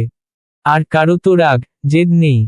আমি যেই একটু রাগ দেখিয়েছি, এখন বাচ্চা পর্যন্ত চলে গেছে। দহন হালকা ঝুঁকে এসে মেহরিনের গালে আলতো করে নাক ছুঁয়ে ঘষতে ঘষতে বলল, এই পাগলি, আমি তোকে দোষ দিচ্ছি না জান। আমি জাস্ট ইমাজিন করছি ফিউচার। মেহরিন চোখ কুঁচকে তাকালো। কি ইমাজিন করছেন? দহন একটু নাটকীয় ভঙ্গিতে বলল, ধর তুই আর আমাদের বাচ্চা একসাথে রাগ করলি। তো তুই রাগ করে চলে গেলি একদিকে আর আমাদের বাচ্চা রাগ করে চলে গেল আরেক দিকে। তখন আমি মাঝখানে দাঁড়িয়ে কাকে আগে সামলাবো? মেহরিন ঠোঁট আরো ফুলিয়ে বলল, যাকে ইচ্ছে সামলান। আমার কি? দহন ফিসফিস করে বলল, হ্যাঁ, তাই তো। তোর কি? সব তো আমার। আমার বউ, আমার বাচ্চা। তাই সামলাতে তো আমাকে হবে। মেহরিন ভ্রু কুঁচকে বলল, তাহলে এসব কথা কেন বলছেন? দহন মুচকি হেসে উত্তর দিল, বউ রাগ করে আছে, তাই রাগ ভাঙানোর চেষ্টা করছিলাম। আমি রাগ করে নেই, ছাড়ুন। মেহরিন মুখ ঘুরিয়ে নিতে চাইল, কিন্তু চোখের কোণে এখনো অভিমানের রেখা স্পষ্ট। দহন ওর গাল থেকে মুখ তুলে বলল, না, আজকে তো রাগ ভাঙানোতেই হবে। ভুলে গেলি? আজকে কিন্তু মিশন বাচ্চা। মেহরিন লজ্জায় লাল হয়ে গেল। তারপর নিচু স্বরে বলল, লাগবে না, ছাড়ুন। দহন গম্ভীর মুখে বলল, একদম না। আমার লাগবে। আর আজকেই লাগবে। এই বলে হঠাৎই তাকে দু হাতে তুলে নিল পাজা কোলে। মেহরিন চমকে উঠে বলল, আরে, কি করছেন আপনি? দহন দুষ্টু হাসি দিয়ে বলল, কি আবার? আমার বাচ্চা লাগবে তো। মেহরিন আর কিছু বলল না। তার নির্বতায় ছিল লজ্জা, ছিল অদ্ভুত টান। দহন ধীরে ধীরে তাকে নিয়ে রুমে এসে বেলকনির দরজা বন্ধ হলো নরম শব্দে। তারপর রুমের আলো নিভিয়ে দিল সে, শুধু জানালা ফাঁক দিয়ে আসা চাঁদের ফ্যাকাশে আলো বিছানার এক কোণে পড়ে আছে। সযত্নে মেহরিনকে বেডে শুইয়ে দিল, দহন নিজেও পাশে শুয়ে পড়ল। কিছু মুহূর্ত জনেই চুপ। দহন হাত বাড়িয়ে মেহরিনের গাল ছুল। তারপর ধীরে, খুব ধীরে, মেহরিনের অধর ছুঁয়ে দিল নিজের অধরে। মেহরিন চোখ বন্ধ করে ফেলল। দহনের টি-শার্টের কলার শক্ত করে ধরে রইল। চুম্বনটা প্রথমে নরম ছিল, কিন্তু মুহূর্তেই গভীর হয়ে উঠল। দহনের ভেতরের জমে থাকা আবেগ যেন আচমকাই তীব্র হয়ে উঠল। তার হাত মেহরিনের চুলে জড়িয়ে গেল। সে আরো কাছে টেনে নিল। মিনিট কয়েক কেটে গেল। হঠাৎ মেহরিনের নিঃশ্বাস ভারী হয়ে উঠল। দম যেন আটকে যাচ্ছে। মেহরিন সরে যেতে চাইল, কিন্তু দহনের আঁকড়ে ধরা শক্ত। মেহরিনের চোখের কোণ ভিজে উঠল। একটা দমবন্ধ শব্দ বেরিয়ে এলো, এই শব্দটা দহনের কানে পৌঁছাতেই যেন ঝটকা খেল সে। এক মুহূর্তে থেমে গেল সব। দহন তাড়াতাড়ি তাকে ছেড়ে দিল। মেহরিন হাঁফাতে হাঁফাতে শুয়ে রইল। চোখের কোণ দিয়ে নোনা জল গড়িয়ে পড়ছে। দহন এক মুহূর্ত তাকিয়ে রইল মেহরিনের ভেজা চোখের দিকে। তারপর ঠোঁট কামড়ে হালকা দুষ্টু স্বরে বলল, বাহ, এক চুমুতেই এই অবস্থা। মেহরিন হাঁফাতে হাঁফাতে বলল, ওইভাবে রাক্ষসের মতো কেউ চুমু দিলে তো এই অবস্থা হবেই। তার গলায় অভিযোগ, কিন্তু চোখের গভীরে লাজুক আগুন। দহন ঝুঁকে এলো। কানে ফিসফিস করে বলল, তোর জামাই এরকমই, আর তোকে এরকম সামলাতেই হবে। কথা শেষ না হতেই সে ধীরে মুখ নামিয়ে আনলো মেহরিনের গলায়। এবার আর হঠাৎ তীব্রতা নয়, ধীরে, হিসেব করে, নরম স্পর্শে। মেহরিনের শরীর হালকা কেঁপে উঠল। দহন ছোট ছোট চুমুতে ভরিয়ে দিল তার গলার পাশ, কাঁধের ধারে, তারপর আরো নিচের দিকে। তার হাতের স্পর্শ এবার আগের মতো শক্ত নয়, বরং ধৈর্যশীল, অনুসন্ধানী। রুমের অন্ধকারে শুধু জনের নিঃশ্বাসের শব্দ। বাইরে বাতাসে পর্দা নড়ছে। মেহরিন মাঝে মাঝে চোখ বন্ধ করে শক্ত করে ধরছে দহনের কাঁধ। তার শরীর ক্ষণে ক্ষণে কেঁপে উঠছে, ভয় নয়, অজানা আবেগে। চোখের কোণ বেয়ে আবারও নোনা জল গড়িয়ে পড়ল, কিন্তু ঠোঁটে ফুটল এক মৃদু হাসি। দহন থেমে তার মুখের দিকে তাকালো। কাঁদছিস? মেহরিন মাথা নাড়ল। না। তার কণ্ঠ ভারী, কিন্তু শান্ত। দহন তার চোখের জল আঙুলে মুছে দিল। মেহরিন এবার নিজেই তার শার্ট আঁকড়ে ধরল। নীরব সম্মতি। রাতটা ধীরে ধীরে গভীর হল। তাদের মাঝে কথার প্রয়োজন রইল না, শুধু স্পর্শ, নিঃশ্বাস আর জমে থাকা ভালোবাসার মুক্তি। কোনো তাড়াহুড়ো নয়, কোনো জোর নয়, শুধু জন মানুষের কাছে আসা, অন্ধকারে, একে অপরের ভেতরে নিরাপদ হয়ে। শেষে, ক্লান্ত নিঃশ্বাসের মাঝে, মেহরিন মাথা রাখল দহনের বুকে। তার ঠোঁটে রয়ে গেল নরম তৃপ্তির হাসি। আর দহন, আঙুলে আলতো করে তার চুলে বিলি কেটে বুঝল, আজকের রাতটা শুধু আকাঙ্ক্ষার নয়।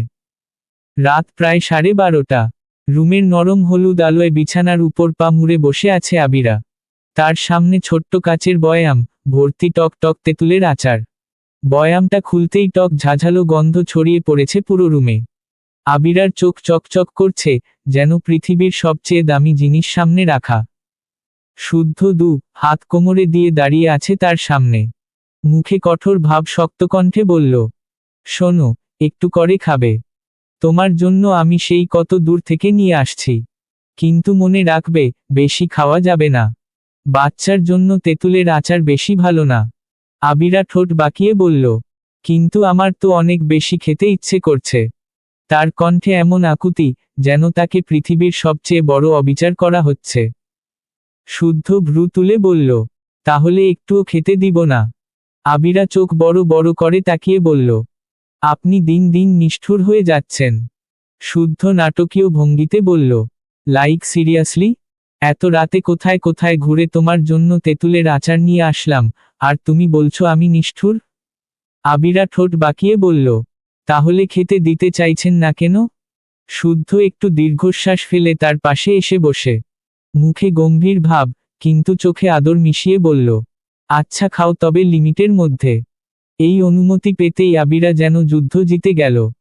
চামচে করে এক টুকরো, তারপর আরেক টুকরো। চোখ বন্ধ করে টক স্বাদ উপভোগ করছে। শুদ্ধ চুপচাপ তাকিয়ে আছে।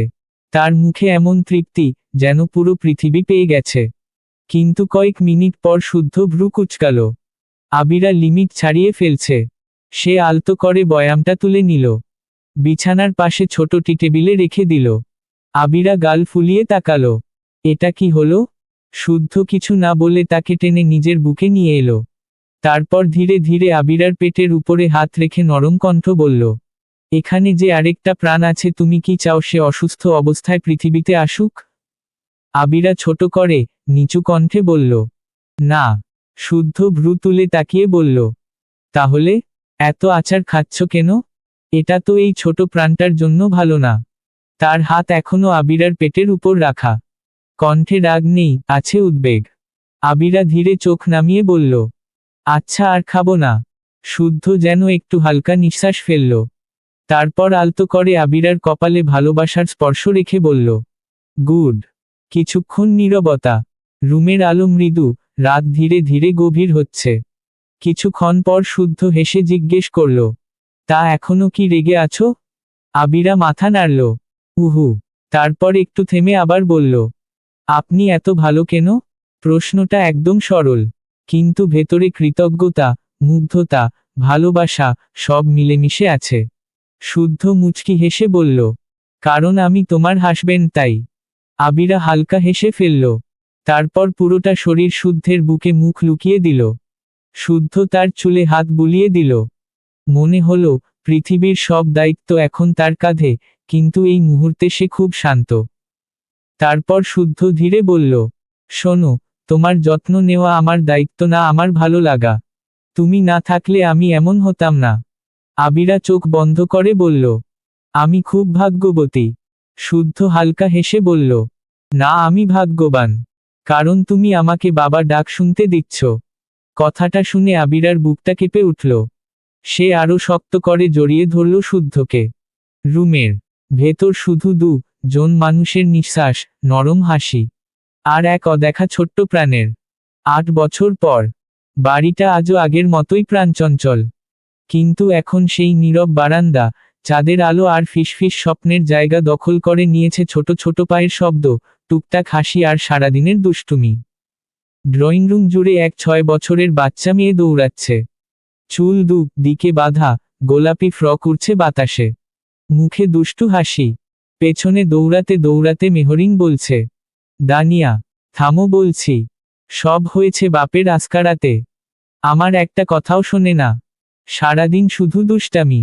দানিয়া খিলখিল করে হেসে দৌড়াতে দৌড়াতে বলল, ধরতে পারলে ধরো। মেহরিন হাঁপাতে হাঁপাতে বলল, আজকে মেরে সব দুষ্টামি বের করব। ছোট্ট পায়ে দৌড়ে দানিয়া সোজা নিজের রুমে ঢুকে গেল। ভিতরে বসে ছিল দহন, ল্যাপটপ নিয়ে কাজ করছিল। দানিয়া ছুটে এসে তার কোলে লাফ দিয়ে উঠল। গলা জড়িয়ে ধরল শক্ত করে। তারপর বলল, পাপা, তোমার বউ দেখো, আমাকে আবার মারতে আসছে। আমাকে বাঁচাও। দহন কিছু বলতে যাবে ঠিক তখনই মেহরিন রুমে ঢুকল। চুল এলোমেলো, চোখের আগে। দহন বোকা হেসে বলল, আরে বউ, রাগ করছো কেন? দানিয়া তো পিচ্ছি মানুষ, বুঝে না। মেহরিন হাত কোমরে দিয়ে বলল, পিচ্ছি? 6 বছর বয়স হয়েছে, কিন্তু দুষ্টামি একটু কমছে না, বরং বাড়ছে।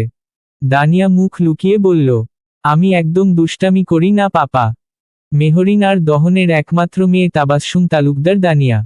দহন বুক ফুলিয়ে বলল, দেখছো, আমার মা বলছে একদম দুষ্টামি করে না। তুমি শুধু শুধু ওকে বকো। দানিয়া সঙ্গে সঙ্গে বাবার বুকে মাথা রেখে বলল, হ্যাঁ, আমি তো একদম ভালো মেয়ে। মেহরিন কোমরে হাত দিয়ে দাঁড়ালো। ভ্রু উঁচু, চোখে রাগী কণ্ঠে বলল, আচ্ছা, দুষ্টামি করে না? তাহলে কে ফুলদানি ভেঙে আসলো? দানিয়া মিনমিন করে বলল, পাপা ইচ্ছে করে না, হাত লেগে পড়ে গেছে। দহন নাটকীয়ভাবে বলল, শুনলে তো, হাত লেগে পড়ে গেছে। আরে বউ, তুমি একটা মাত্র ফুলদানির জন্য আমার মেয়েকে বকছো? তোমাকে এক ট্রাক ফুলদানি কিনে দিব। মেহরিন রাগী গলায় বলল, আপনার জন্যই মেয়েটা এত বাড়ছে। সব সময় ঢাল হয়ে থাকেন। দহন গর্ব করে বলল, বাবা তো ঢালই হবে। আমার প্রিন্সেসকে কেউ বকতে পারবে না। ঠিক তখনই নিচ থেকে ভেসে এলো এক চেনা কণ্ঠ। দানিয়া। আবিরার কণ্ঠ। দানিয়া হঠাৎ চোখ বড় বড় করে উৎসাহিত কণ্ঠে বলল, তার মানে আবির এসেছে? মুহূর্তের মধ্যে সে বাবার কোল থেকে লাফিয়ে নামল। তারপর দৌড়ে রুম থেকে বেরিয়ে যেতে যেতে বলল, আমি যাচ্ছি। মেহরিন দহনের দিকে একবার রাগী চোখে তাকালো। তারপর কিছু না বলেই ঘুরে বেরিয়ে গেল রুম থেকে। দহন বসে রইল কিছুক্ষণ। তারপর মাথা চুলকে বিড়বিড় করে বলল, এই মামির মাঝে ফেসে যাওয়া আমি এক অসহায় মানুষ। একজন রাগ করে, আরেকজন ফুলদানি ভাঙে, আর দোষ সব আমার। নিচে নেমেই দানিয়া দৌড়ে এসে আবিরকে জড়িয়ে ধরে বলল, তুমি এসেছ। জানো আমি তোমাকে মিস করছিলাম। আবির একটু অবাক, কিন্তু নিজেকে গম্ভীর দেখানোর চেষ্টা করে বলল, কেন? দানিয়া ভুরু কুঁচকে বলল, কেন? আমি তোমাকে মিস করতে পারি না? আবির কাঁধ ঝাঁকিয়ে বলল, পারো, কিন্তু কারণ ছাড়া তো করো না। দানিয়া দু হাত কোমরে দিয়ে দাঁড়িয়ে বলল, আমার খেলতে মন চাচ্ছিল, তাই তোমাকে মিস করছিলাম। এখন চলো, আমরা গেলি খেলবো। আবির একটু হাসল। তারপর বলল, আচ্ছা, এই বিষয় তাহলে চলো। দু জন পাশাপাশি হাঁটতে হাঁটতে সিঁড়ি বেয়ে উপরে উঠল। পেছনে দাঁড়িয়ে আবিরা আর শুদ্ধ মুচকি হেসে একে অপরের দিকে তাকালো।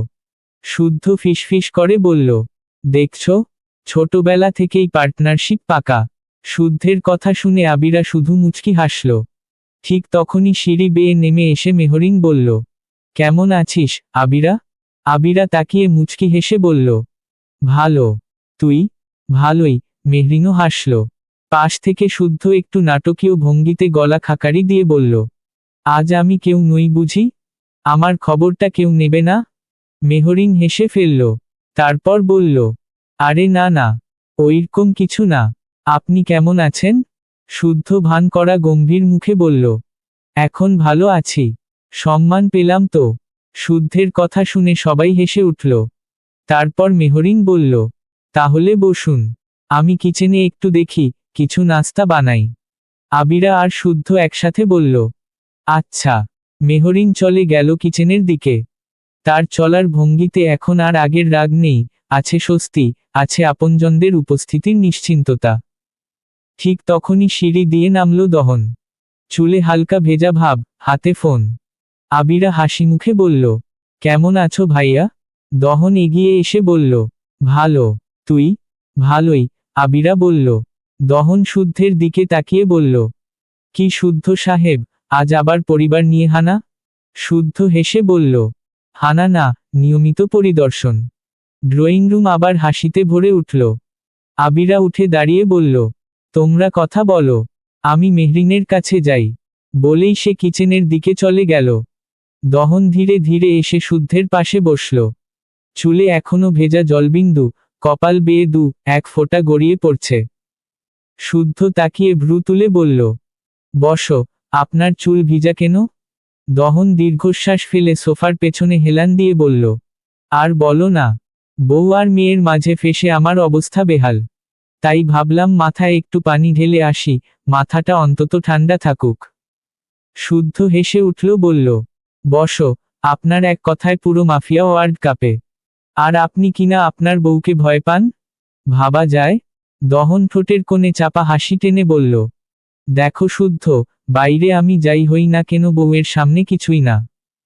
ওর এক রাগী চোখের চাহনি, আমার সব দাপট উধাও। শুদ্ধ মাথা নেড়ে বলল, তা ঠিক।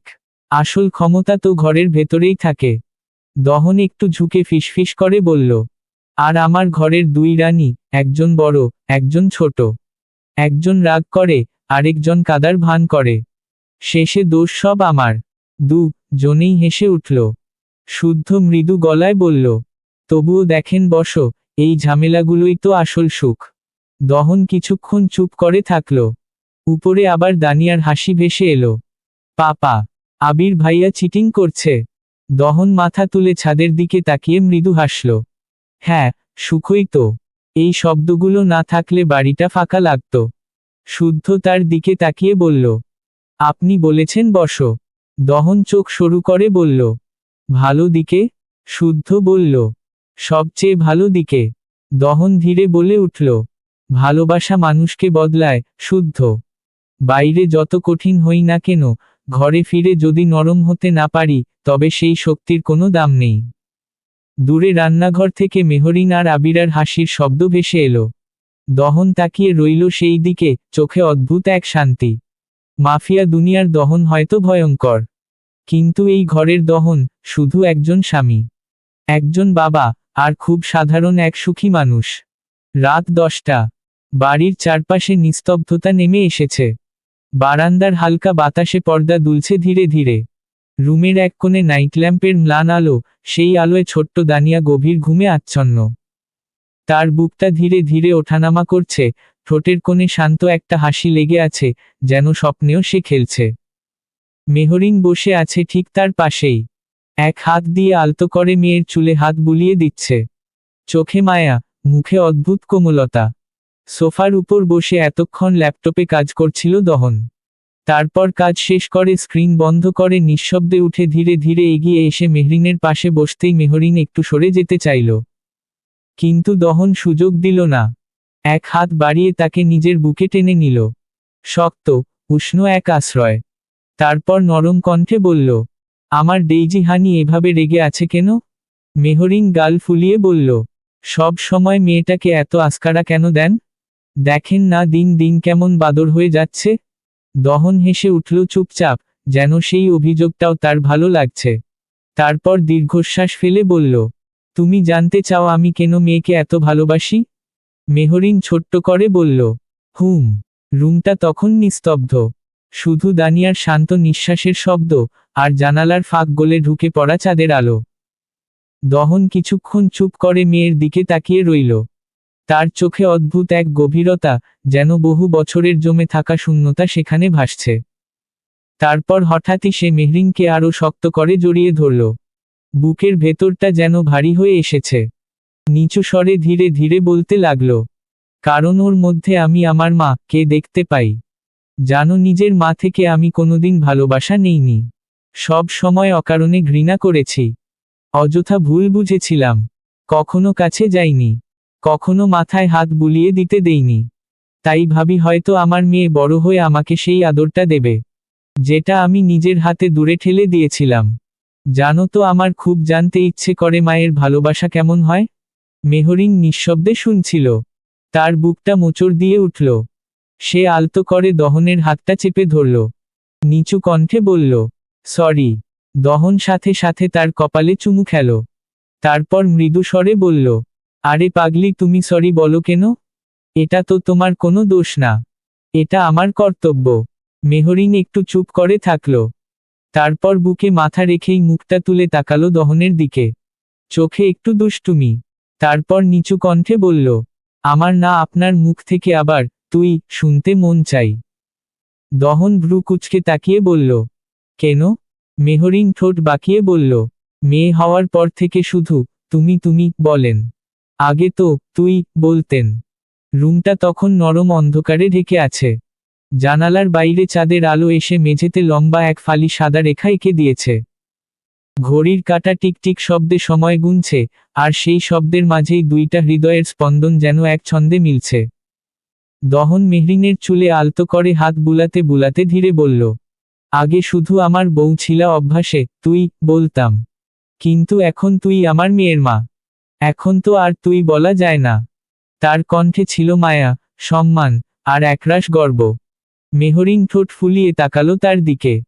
তারপর বলল, তবুও তুই বলেন। দহনের চোখে দুষ্টু ঝিলিক ফুটল। সে একটু ঝুঁকে মেহরিনের কপালে ঠোঁট ছোঁয়ালো। তারপর মায়া ভরা কণ্ঠে আওড়ালো, তুমি আমার তুই, তুমি, আপনি সব। মেহরিনের ঠোঁটে ধীরে ধীরে হাসি ফুটে উঠল। সে দহনের বুকের ওপর মাথা রেখে নরম গলায় বলল, আমি আপনাকে অনেক ভালোবাসি। এই এক বাক্য যেন দহনের বুকের ভেতর ঝড় তুলে দিল। সে মেহরিনকে আরো কাছে টেনে নিয়ে বলল, আমিও আমার ডেইজি হানিকে অনেক ভালোবাসি। সমুদ্রে যতটা ঢেউ আছে ততখানি ভালোবাসি। ঘড়ির কাঁটা যতবার টিকটিক করে ততখানি ভালোবাসি। এই পৃথিবীতে যতখানি ভালোবাসা ছড়িয়ে আছে ততখানি ভালোবাসি আমি আমার ডেইজি হানিকে।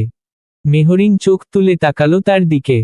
সেই দৃষ্টিতে ছিল নির্ভরতা, বিশ্বাস, আর নিঃশর্ত ভালোবাসা। ঘড়ির টিকটিক শব্দ যেন এখন আর আলাদা শোনা যাচ্ছে না, কারণ তাদের নিঃশ্বাস, তাদের হৃদস্পন্দন, তাদের ভালোবাসা, সবকিছু মিলেমিশে এক হয়ে গেছে।